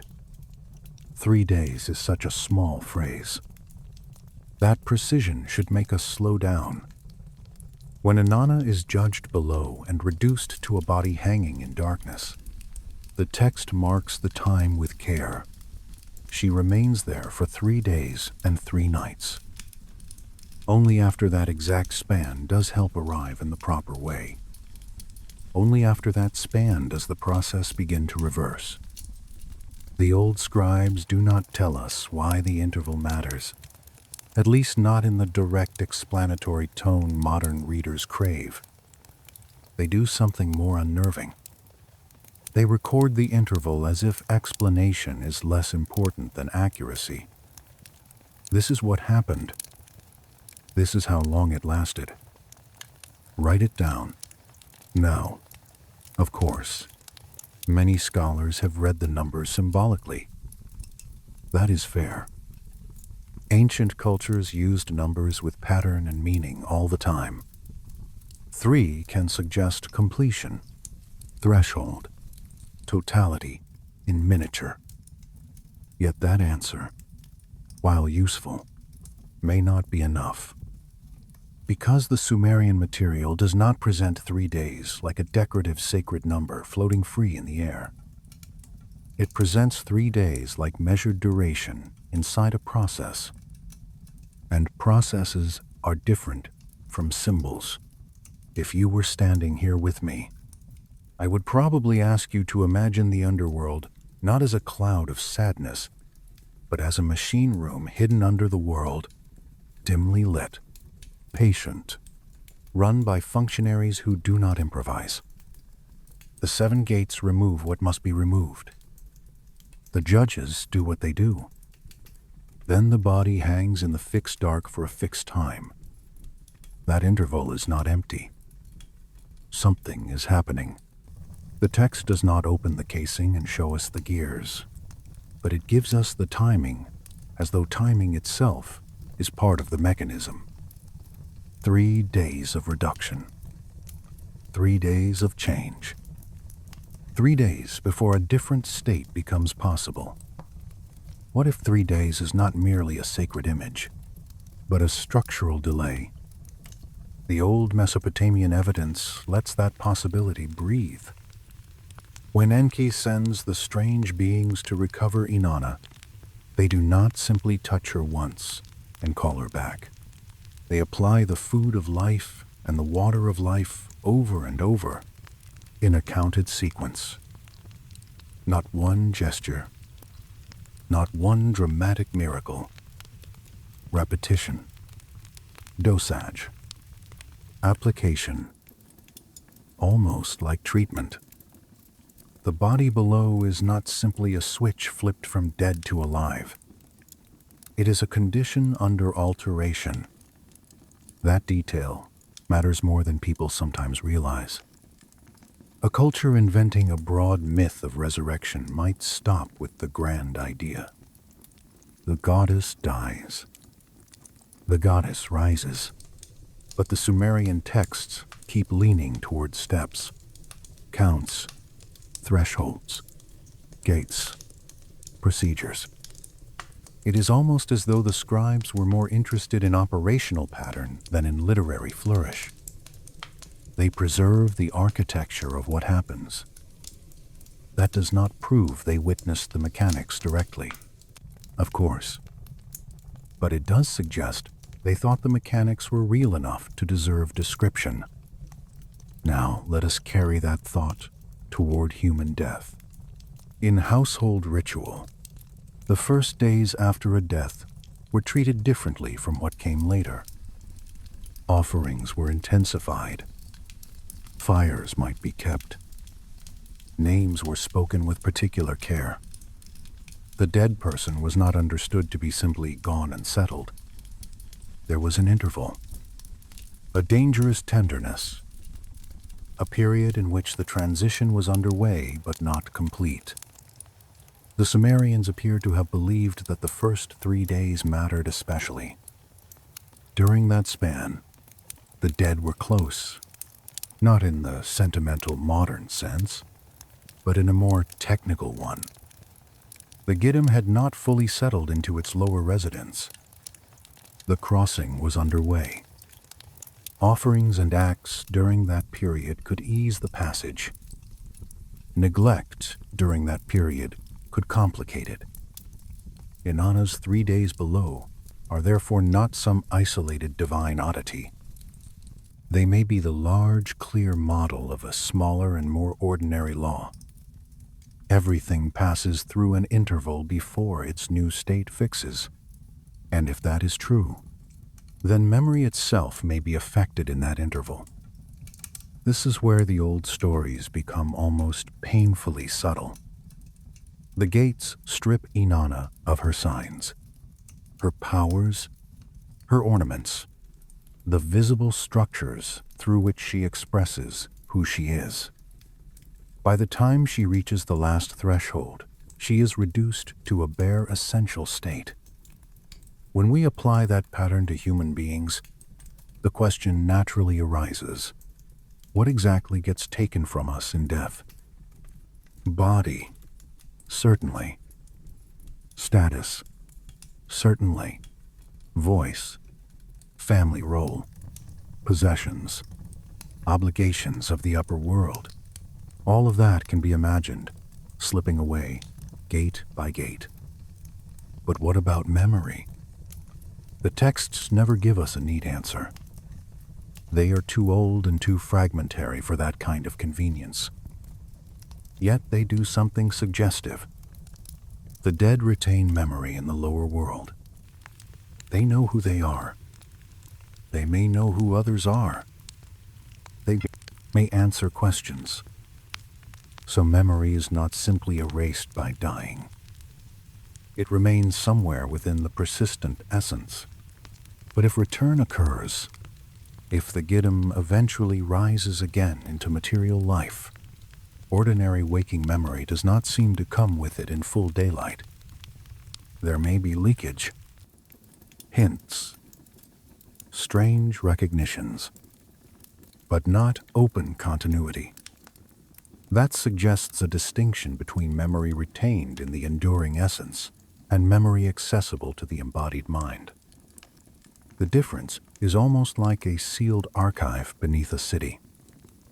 Honestly, that image feels deeply Mesopotamian, a civilization forever building atop older strata, forever treading over forgotten rooms whose contents still exist below the souls of the living. The mind in a new life may be like that city. Beneath it lie older inscriptions, older names, older griefs, but the stairs down have been covered over with new brick. Perhaps the 3-day interval is part of that sealing. A consciousness dies. The persistent core descends. For 3 days the transformation proceeds. What is loosely attached falls away. What must continue is sorted from what cannot cross intact. Afterward, the Giddim remains, but the accessible arrangement that made one life feel like a single bright thread may no longer be configured the same way. When return finally comes, it comes through new material, new brain, new body, new house for the old current. The essence persists. The ordinary recollection does not. Or perhaps it is the trap. The old texts leave room for both readings. They document, but they rarely console. This becomes even more important when we reach the flood. Before the flood, after the flood. The phrase moves through Mesopotamian literature like a line cut into the earth. The world before operated differently. The world after resumed, but diminished. That pattern mirrors the 3-day transition at another scale. A civilization descends into catastrophe. It is stripped. It hangs in darkness, as it were, while waters cover and erase. Then something returns, but not the full former state. A reduced continuity, enough to continue the cycle, not enough to restore the entire previous world. The flood, therefore, looks less like random destruction and more like a civilizational death interval. Think of the old formulations. Kingship descended from heaven. Then the flood swept over. Then kingship descended again. The pattern is unmistakable. Presence. Removal. Darkness. Return. If Inanna demonstrates the pattern for one divine figure, and the funeral rites suggest it for one human life, the flood demonstrates it for an entire world. I have always found that symmetry eerie in the calmest possible way. A body goes down and returns altered. A city goes down and returns altered. A civilization goes down and returns altered. The same deep shape repeats itself, just at different scales, as if existence only knows how to move by way of loss and reappearance. Now picture a scribe in a dim room, tablet on lap, light wavering from an oil lamp. Outside, the city still breathes. Somewhere a dog stirs. Somewhere water knocks softly in a jar. The scribe presses signs into clay and records what older tablets said. Not because he thinks he is making literature for future students to admire, but because he belongs to a culture that has already learned how much can be lost. He knows cities fall. He knows languages disappear. He knows the flood is not just a story behind them, but a pattern before them. So he counts. He preserves numbers. Gates. Days. Sequences. Because if the pattern repeats, then accuracy may be the only kindness one generation can offer the next. There is something moving in that. The old human impulse not merely to survive, but to leave instructions, not to promise that the darkness can be avoided, but to say, if you go there, this is what the route seemed to be. If the descent takes you, this is how long the threshold lasted in the stories of those who measured carefully. If return exists, it did not arrive at random. And now, very softly, the most unsettling question of all. If 3 days marks the transition into the lower state, what marks the transition out? The human texts are less precise there. That silence may reflect ignorance, secrecy, or scale. A goddess can be restored within a short divine interval. A seasonal figure like Dumuzi returns by a regular annual turning. But the ordinary human Giddim may wait much longer in Kur, long enough that from the surface perspective, the return looks disconnected from the life that ended. The pattern remains. The duration changes. In that sense, death may not be an exception to life, but its most concentrated expression. You go down. You are stripped. You are held in darkness for the necessary interval. What can continue, continues. What cannot is left behind. Then, when the larger rhythm permits, the cycle opens upward again. You may call that rebirth. You may call it return. The Sumerians did not leave us one clean final term that satisfies every question. They left us a map made of fragments. But the fragments agree on this much. Endings are rarely simple endpoints. They are crossings. And crossings have duration. 3 days in darkness. The phrase feels gentler now. Perhaps, or perhaps heavier. I cannot always tell which. It is the measured pause between forms. The cold breath held between one name and another. The museum tablet preserves it with almost impersonal calm. And somehow, that calm makes it more intimate. Not as a sentence pronounced with theatrical thunder, but as a practical old observation pressed into clay. When the descent comes, there is a span in which the world has not entirely let go, and the underworld has not entirely finished its work. A span in which transformation is underway. A span counted carefully by people who believed patterns mattered. So let the room grow quieter still. Let the fire sink lower and the shadows lengthen without hurry. In the next movement of the story, we step back farther. Far enough to see not only one death, one god, or one flood, but the great rotating structure that ties them together. Before the flood, after the flood, before the next descent, after the next return, the pattern widening until it becomes almost too large to look at directly. A wheel turning through human lives and entire civilizations alike, carrying dust, memory, and forgetting around with the same old, patient motion. Before the flood, after the flood. That is the pattern at civilizational scale. I think we should stay with that for a while, because once you let the flood sit beside the descent of Inanna, beside the cycle of Dumuzi, beside the persistence of the Giddim, something vast and repetitive begins to rise from the clay.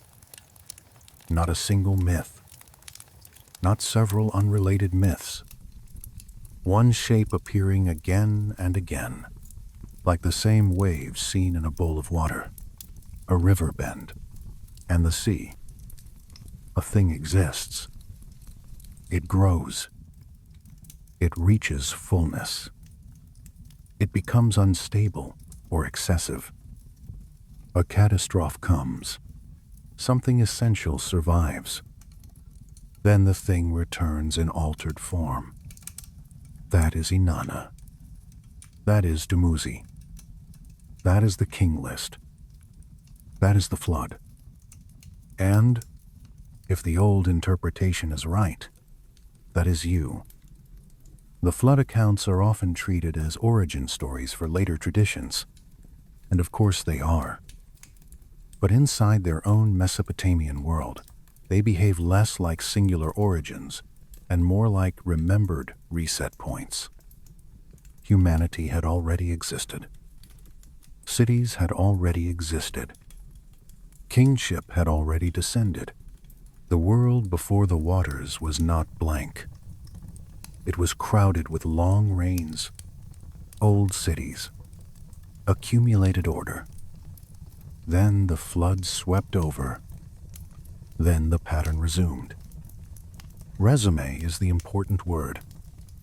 If the flood truly ended everything in absolute finality, there would be no after. But the texts insist on after. After the flood had swept over, kingship was in Kish. The administrative tone of that phrasing is almost chilling. Not. And then a brave new world began beneath a rainbow of hope. Simply, after the flood, the system restarted here. And significantly, the resumed world is lesser. The ancient king lists preserve impossibly long reigns before the flood. Then those durations collapse downward after the waters. One may explain that in purely literary ways, yes. But even if one does, the literary structure still says the same thing. Earlier iterations held more. Later iterations held less. Catastrophe does not return the world to full, pristine beginning. It returns a diminished continuity. That is a devastating thought. Also a very quiet one. Each cycle may not simply repeat. It may repeat with loss. If that is true at the level of civilization, the implications for individual life are difficult to avoid. A person descends, persists, returns, but perhaps not with the full wealth of what went down. Some continuity survives, but in reduced form, enough for the pattern to go on. Not enough for easy recollection. The life after the flood remembers only fragments of the life before. The reborn person remembers, perhaps, only trace of the prior self. You begin to see why the Mesopotamians were so committed to preservation. This was not abstract philosophy to them. It was geography. And that makes their cosmology feel less naive, not more. Modern people often imagine ancient myth as what happens when intelligence is not yet disciplined by evidence. But the Sumerians had evidence everywhere. Ruins beneath cities, flood layers in the earth, dynasties broken and resumed, rites repeated annually with the same turning pattern, deaths followed by dreams, omens, and strange continuities. They may not have had our scientific vocabulary, but they had observation, and they organized those observations with startling persistence. Perhaps that is why their texts so often sound more like reports than inventions. When they speak of gates, they count them. When they speak of days and darkness, they number them. When they speak of kings before catastrophe, they list them. When they speak of the flood, they describe what was preserved. It is not the language of vague wonder. It is the language of people trying not to forget the shape of what keeps happening. I have always found Gilgamesh strangely moving in this light. He wants immortality. He fails, as everyone knows. Yet the deeper sadness is not merely that he cannot live forever. It is that he cannot step outside the pattern. He may build walls. He may carve his name. He may bury tablets. He may preserve story. But he cannot break the larger law that takes kings, cities, and civilizations in their turn. So, what does he do instead? He points to the walls of Uruk. He inscribes. In other words, he behaves exactly like a person who knows the cycle cannot be stopped but hopes something might carry through it. If the next cycle will forget, perhaps Clay can remember. And here, beside the fireplace, with the room dim and the night settled all around us, that image becomes almost unbearably intimate. A hand pressing wedges into wet clay, not because the writer imagines perfect triumph over time, but because they know time wins most contests. Still they write. Still they bury the tablet.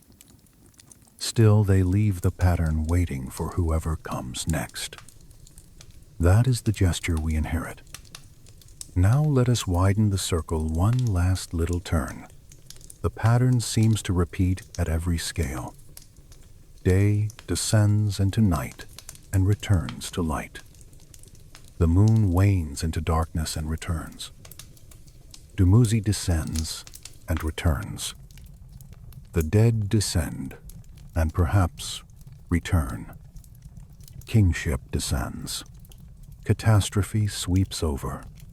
Kingship descends again. Civilizations rise, break, and are built anew atop their own dust. At every level, the same architecture appears. Descent, transformation, return, repetition. That does not prove the strongest version of the theory. Of course, we should remain careful. Patterns can be overread. Minds like symmetry. We can force recurrence onto things that are only loosely similar. Yet the Sumerian corpus is unusually stubborn. It keeps presenting the same arrangement from too many angles to dismiss with a casual wave. The king list says, this has happened before. The underworld texts say, descent is structured. The Dumuzi laments say, return follows descent and repeats without end. The funerary evidence says, the dead continue. The flood narratives say, catastrophe resets but does not erase the whole. Laid side by side, these are not random pieces of mythic furniture. They fit. And if they fit, then the most unsettling possibility is also the simplest. Not merely in weather or dynasties, in consciousness itself. That does not mean the Sumerians solved the mystery. Far from it. They may have observed better than they explained. They may have documented patterns without knowing the ultimate cause. In fact, I suspect that is exactly what makes the texts feel so credible in their own strange way. They are not overconfident metaphysical treatises. They are fragments of a civilization saying, here is what seems to happen, again and again, at scales large and small. And perhaps that is why they do not offer much rescue. A later tradition might promise liberation, heaven, enlightenment, final union. The Mesopotamian material is more austere. The cycle seems built in.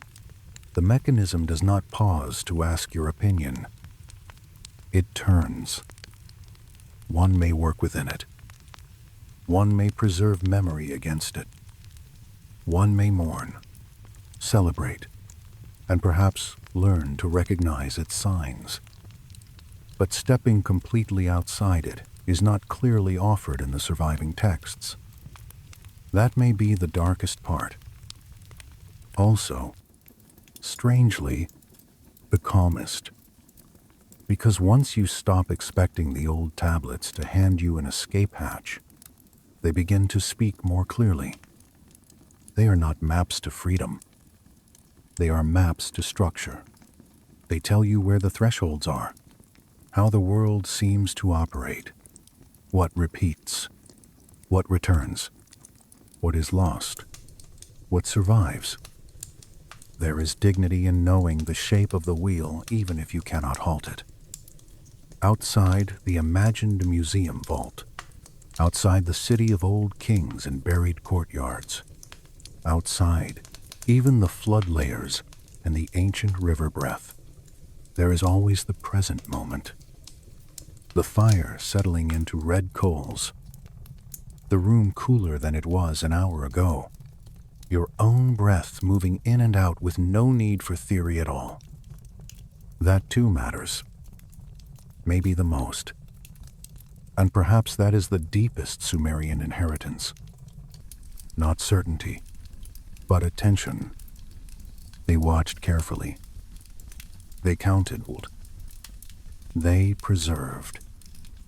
They did not assume the world was simple.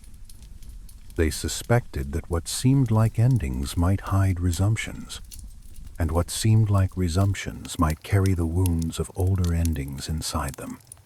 So as we leave this section of the journey and move toward the final parts still waiting ahead, let the pattern rest in your mind like a quiet ring in water. Before the flood, after the flood, before the descent, after the return, before the forgetting, after the trace comes back in another form. The old clay does not command belief.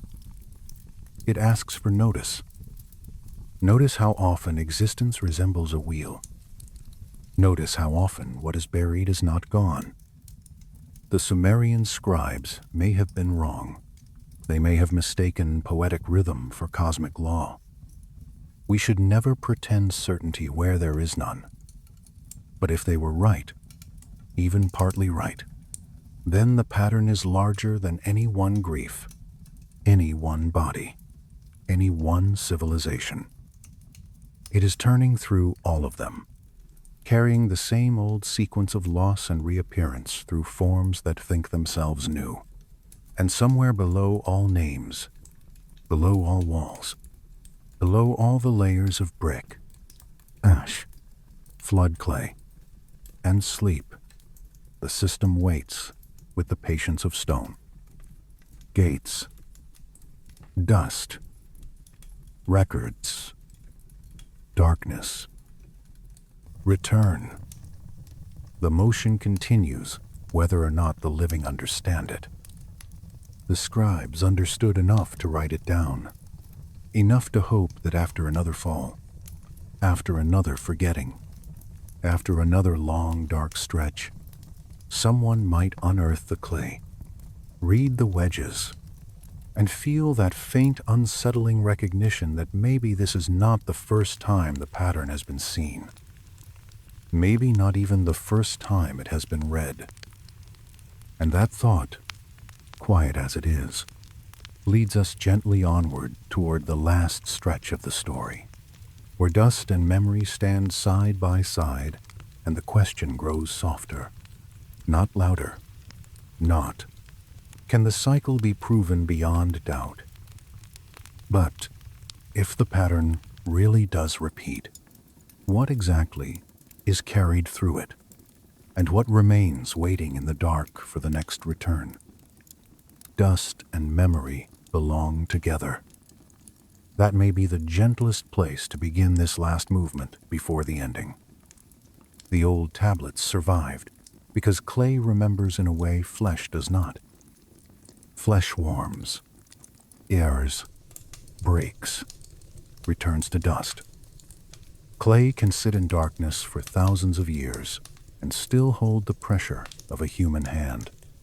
A thumb pressed here, a reed stylus angled there, a pause in the wrist, a decision to count carefully instead of loosely. 7 gates, 3 days, kings before the flood, kings after the flood. The same old patience, baked into earth. If you were standing here with me, I think I would place one of those tablets into your hands very slowly, not to frighten you, almost the opposite, to let you feel how calm the evidence is. The surface would be cool, a little rough, heavier than it looks. The signs would not leap or glow. Nothing dramatic would happen at all. And that is exactly what makes them so eerie. They do not scream their message. They rest in silence, as if they know they have time. A civilization can vanish. A language can sleep. A city can be buried under silt, ash, reeds, and new foundations. Then, centuries later, another set of hands lifts the clay again, brushes dust from its face, and the pattern returns to speech. That alone would have impressed the Sumerians. I think they knew what burial meant. They lived on tells, on layered mounds made from old settlements that had fallen and been built over. Every new wall had older walls beneath it. Every courtyard covered another floor. Every temple stood over forgotten brick. They were never far from the feeling that earlier lives remained below, silent, compressed, but not entirely gone. Honestly, that may be why their view of death feels so physical. To us, memory often seems airy, private, hidden in the mind. To them, memory lived in rooms, names, foundations, offerings, seals, graves, and clay. A thing persisted because it was housed somewhere. A dead person persisted because the Giddim remained somewhere. A city persisted because its ruins still carried form. A story persisted because a tablet still held signs. Nothing truly drifted free. It went down. It waited. It might rise again if the right hands found the right layer. So when we ask what survives the cycle, the Mesopotamian answer may be more material than we expect. Not the whole self, not the warm, daily personality exactly as it moved through an afternoon market or sat by a household lamp. What survives seems to be a core, a pattern, an essence with enough continuity to be recognized below and perhaps enough latent shape to return above. Around it, gather the temporary garments of each life: rank, body, speech, role, memory accessible in waking form, and those garments are lost at the gates. But the deeper thread continues. That is why the image of clay matters so much. The tablet is like the Giddim. The outer city can collapse. The language can be forgotten. The room can fill with dirt.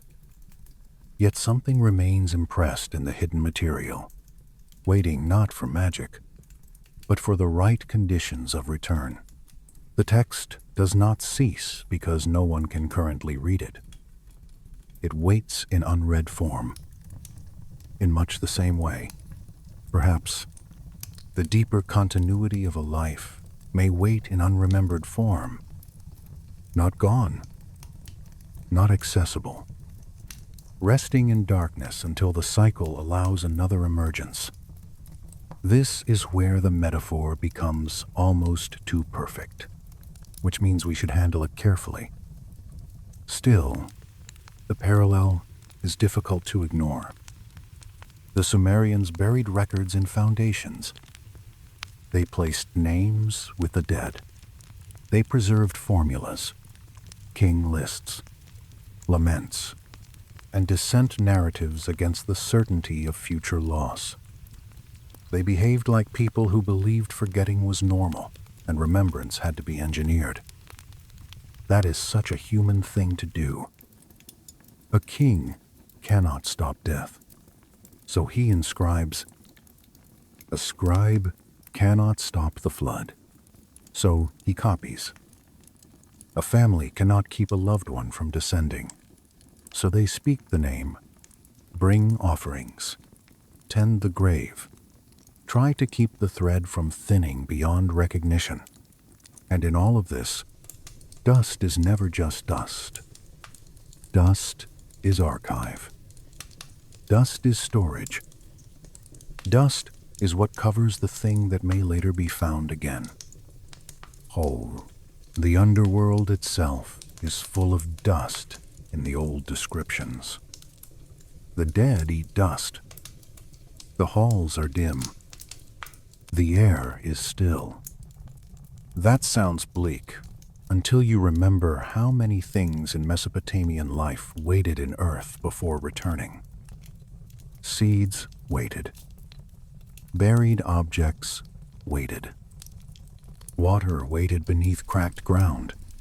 The first green after heat looked impossible until it happened.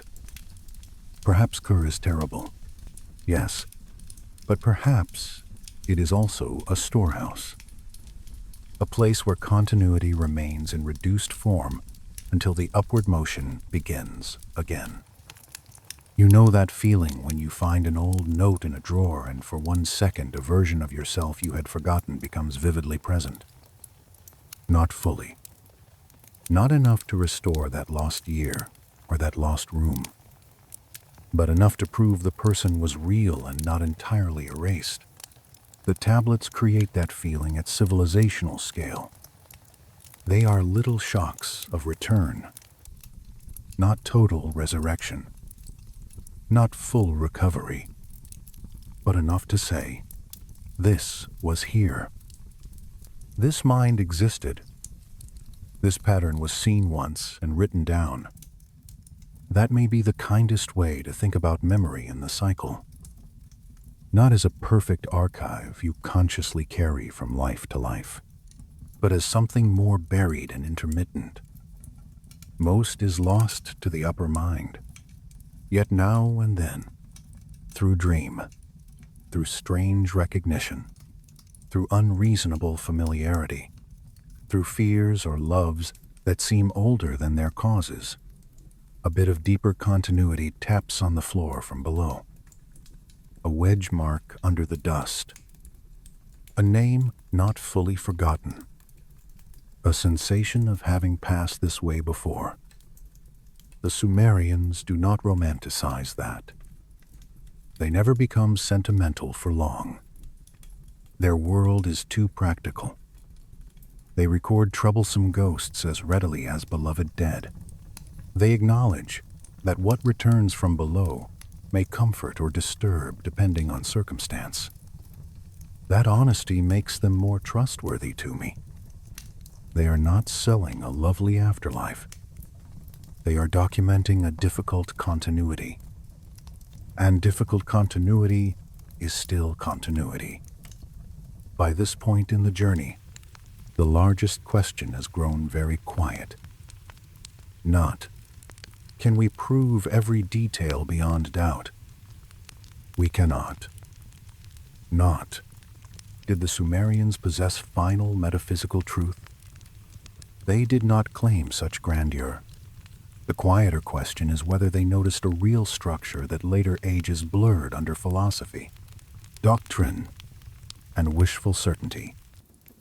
Whether they saw that existence sheds forms and regains forms the way cities do, the way rivers do, the way moonlight fades from water and returns the next night as if nothing happened.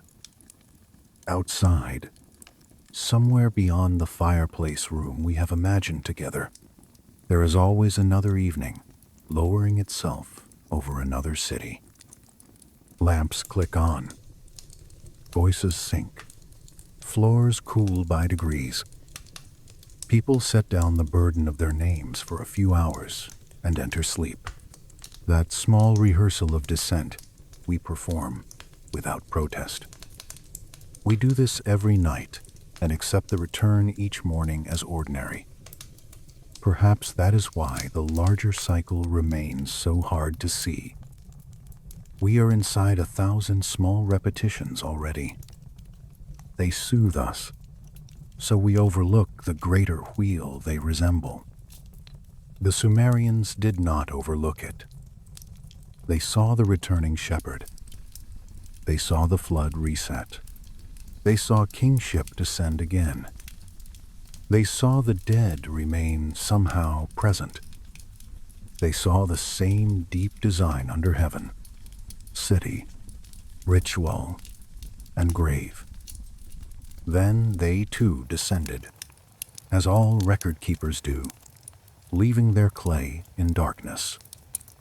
And now their memory rests in our hands for a moment.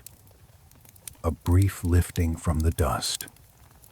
A small return of voices that once sat in reed, lit rooms, and pressed their observations into mud. Perhaps that is enough. Perhaps it is more than enough. The tablets do not ask us to solve the cosmos tonight. They ask only that we notice the shape they preserved and the humility with which they preserved it. This is what we saw. They seemed to say, we may have misunderstood parts of it. We may have lacked the final mechanism. We may have named the gears without knowing what powered them. But this is the pattern we lived inside. This is how it felt when looked at carefully. Keep it. Carry it. Bury it again if you must. Someone later may need it. There is something almost tender in that handoff. Dust to memory. Memory to dust. Then memory again. And with that in mind, we can let the story draw nearer to its final quiet. One more turn. One more careful look at what remains when certainty falls away, and only the pattern, the clay, the breath, and the listening are left. Maybe this is why their records never sound surprised by recurrence. A modern mind is startled by repetition. We crave novelty, climax, conclusion. We want a final answer that closes the book and tells us which parts were real and which parts were projection. The Sumerian temperament, at least as it appears through surviving texts, feels different, more sedimentary, more willing to let layers accumulate, more willing to say that the same thing can happen again without becoming unreal by doing so. A river floods again. A ruler takes power again. A lament is sung again. A god descends again. The dead are fed again. A city wall is rebuilt again. None of this cancels the earlier occurrence. Repetition is not fraud. Repetition is structure. And once that idea enters the room, a great many things settle into place. It explains why they copied old tablets instead of endlessly rewriting them into modernized elegance. The copy itself was participation in continuity. It explains why they cared so much about names. A name fixed a pattern against total blur. It explains why mourning rites persisted with such stubborn formality. To fail the rite was not merely disrespectful. It was an interruption in maintenance. It explains why their myths so often refuse neat endings. Because if the pattern is real, the story cannot end where our appetite for closure would like it to. I suppose that is why these texts feel more haunting as the night grows later. They do not flatter us with special exemption. They do not say, your city is the final city. Your body, the final body. Your century, the last turn of the wheel. They place us gently, almost impersonally, into a continuity that is older than any pride we attach to the present. Yet that need not erase tenderness. In fact, it can sharpen it. a child asleep on a rooftop, a cup of water left at a grave, a scribe bending close to damp clay, a widow speaking a name into the dark. These gestures matter more, not less. If nothing in the cycle is permanently guaranteed except movement itself, meaning may not come from escape. It may come from how carefully one tends the passage. The Sumerians, for all their darkness, seem to have understood that. They preserved, not because preservation wins forever, but because care is still worth performing inside impermanence. Perhaps that is the lesson hidden beneath the heavier one. Not merely, you are in a cycle, but also, while you are in it, leave good records. Tend the names. Notice the pattern. Be gentle with the living. Be dutiful to the dead. Build as if the next layer may someday uncover your foundations and try to understand what kind of people slept, feared, loved, counted, and hoped here. That thought softens everything for me. The cycle may be immense. The gates may be real, or symbolic, or both. The return may strip away more than we would choose to lose. Even so, there remains this quiet field of responsibility inside the turning. We can remember while memory is ours. We can listen while breath is ours. We can pass forward whatever clarity we have managed to gather before dust takes us too. And in that sense, the old clay tablets are not only warnings, they are acts of companionship sent across collapses. A hand in one age pressing a message toward another. A voice in one darkness preparing for another voice to find it. A small defiance of total erasure, even if not a defeat of the cycle itself.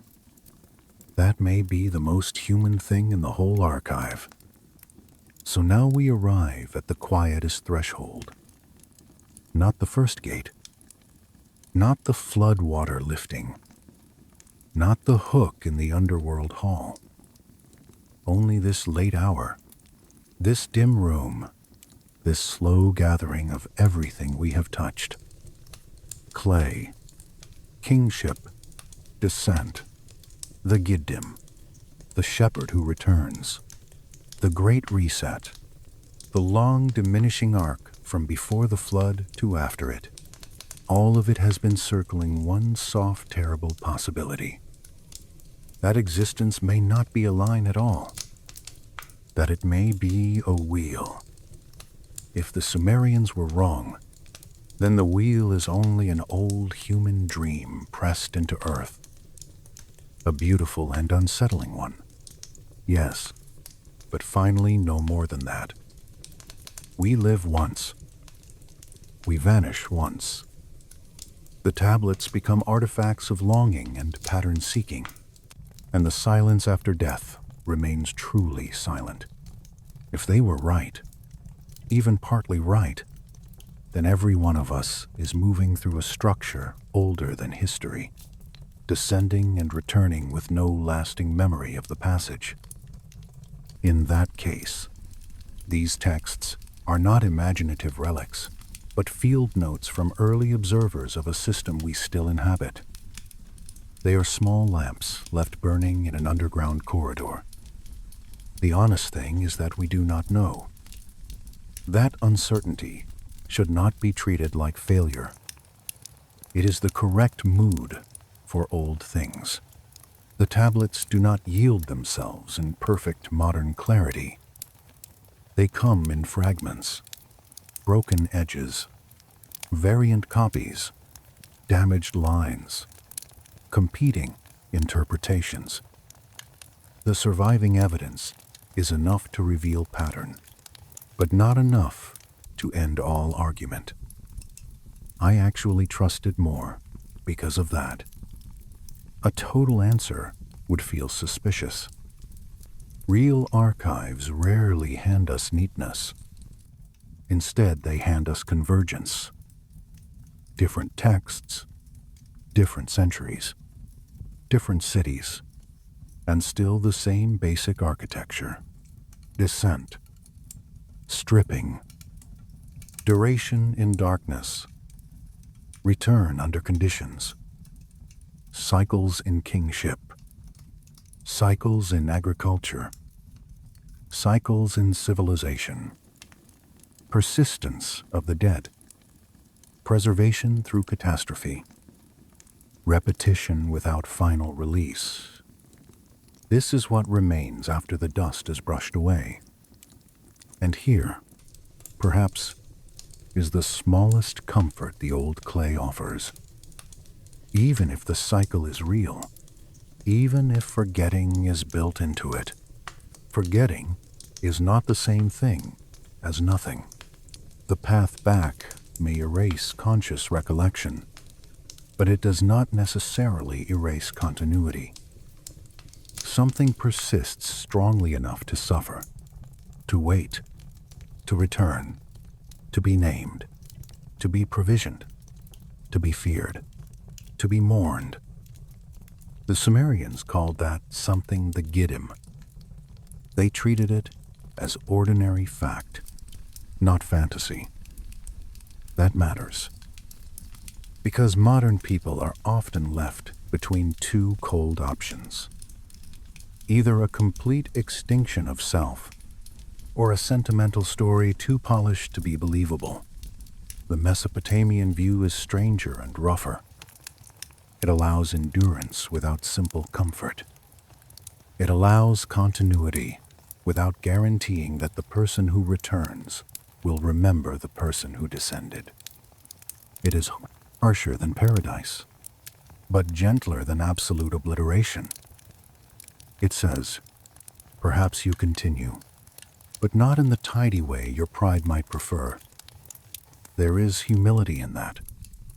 There is also, strangely, peace.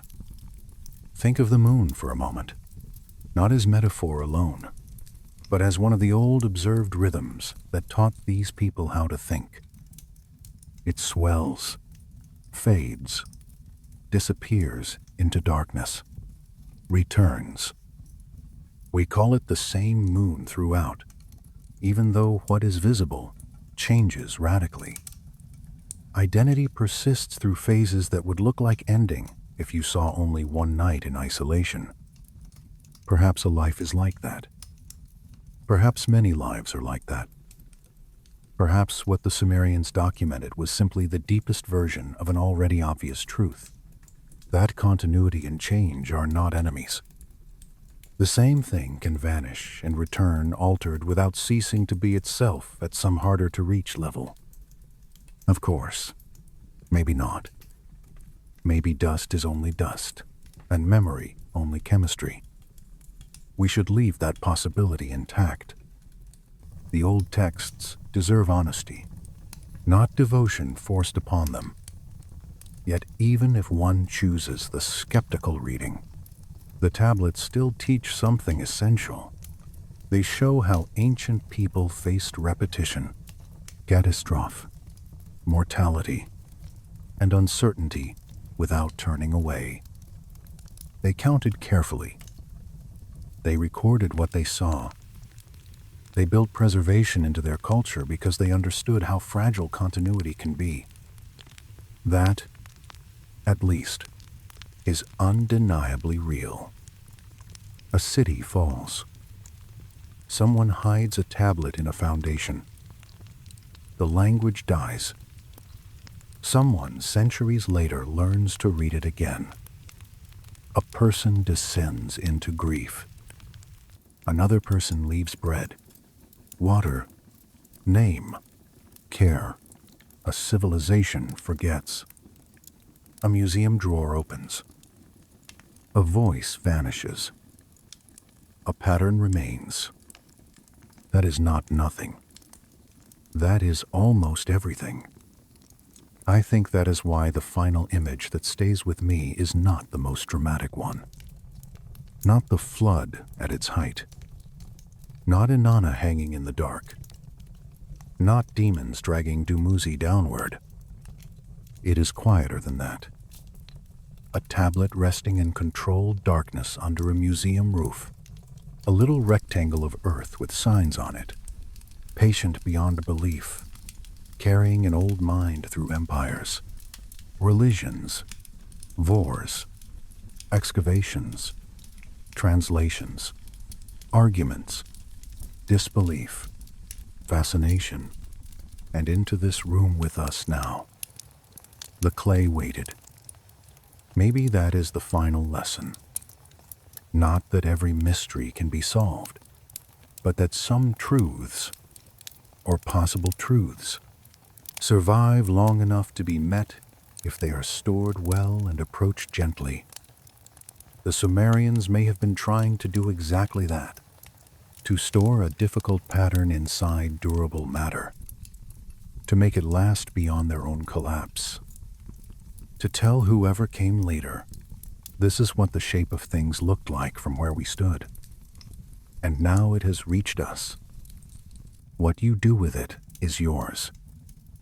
You may treat it as mythology, as metaphysical speculation, as early philosophy, as pattern recognition, as spiritual warning, as poetic archaeology.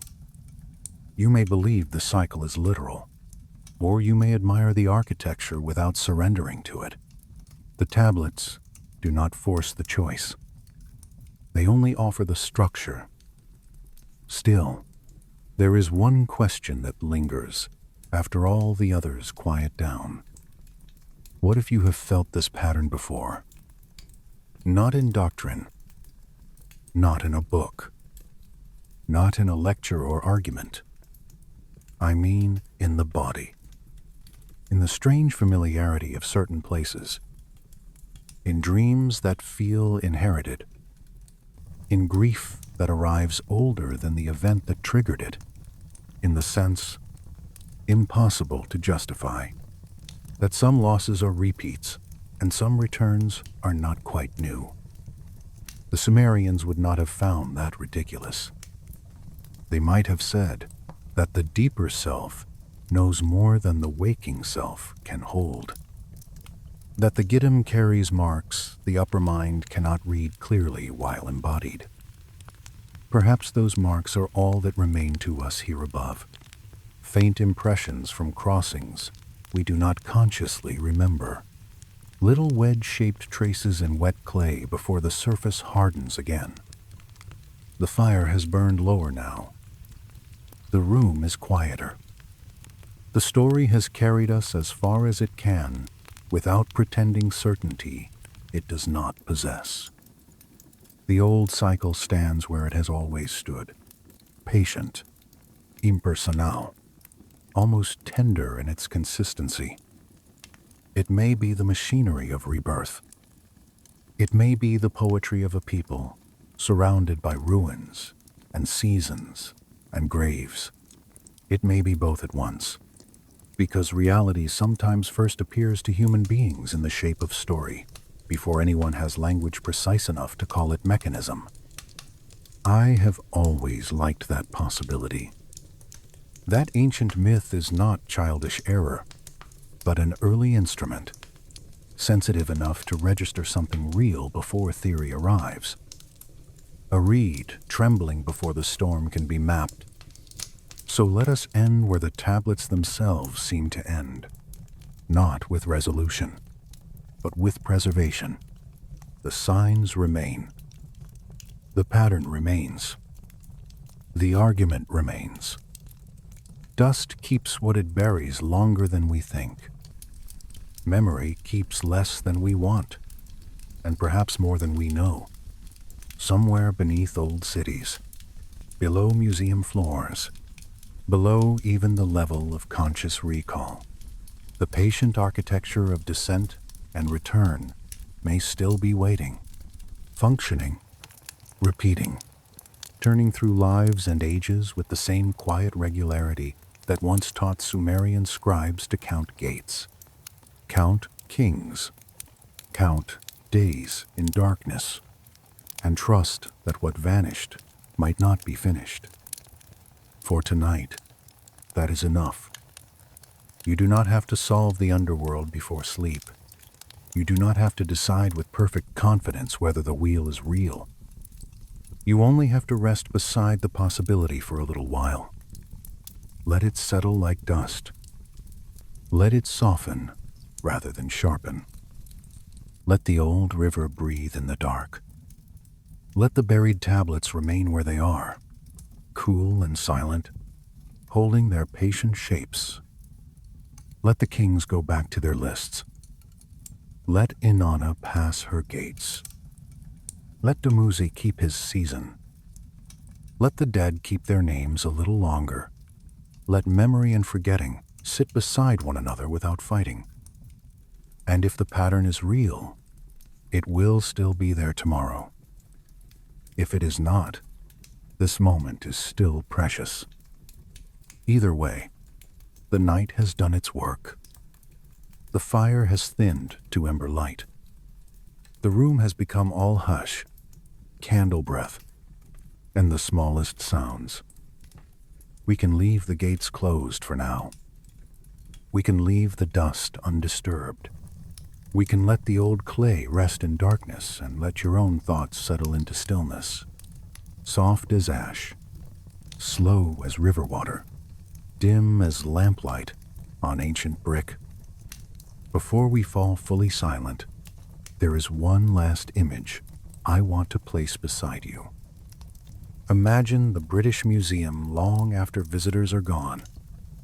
Corridors dim, security lights low, the city above still awake in patches, but down below the collections lie in their drawers and trays with the calm of things that have outlived arguments. Somewhere among them rests a tablet that names gates. Somewhere another preserves a king list with impossible reigns. Somewhere another carries a lament for the shepherd who returns. None of them know they are evidence. None of them know they are controversial. They simply continue being what they have always been. Clay that remembers pressure. That steadiness is beautiful to me. Empires wanted permanence and failed. Religions wanted final authority and changed. Scholars wanted certainty and revised themselves. Yet the clay remains modest. It does not demand victory. It only asks to be read accurately. Perhaps there is wisdom in that. Perhaps the deepest truths, if they exist, do not arrive as triumphs. They arrive as durable, small things, easy to overlook, waiting for quiet attention. The Sumerians themselves would likely understand that kind of modesty. Their world was full of grandeur. Yes, temples, rulers, processions, flood stories, divine names. But beneath all that ran a bureaucratic humility. Keep the record. Mark the measure. Store the tablet. Count again. Make another copy.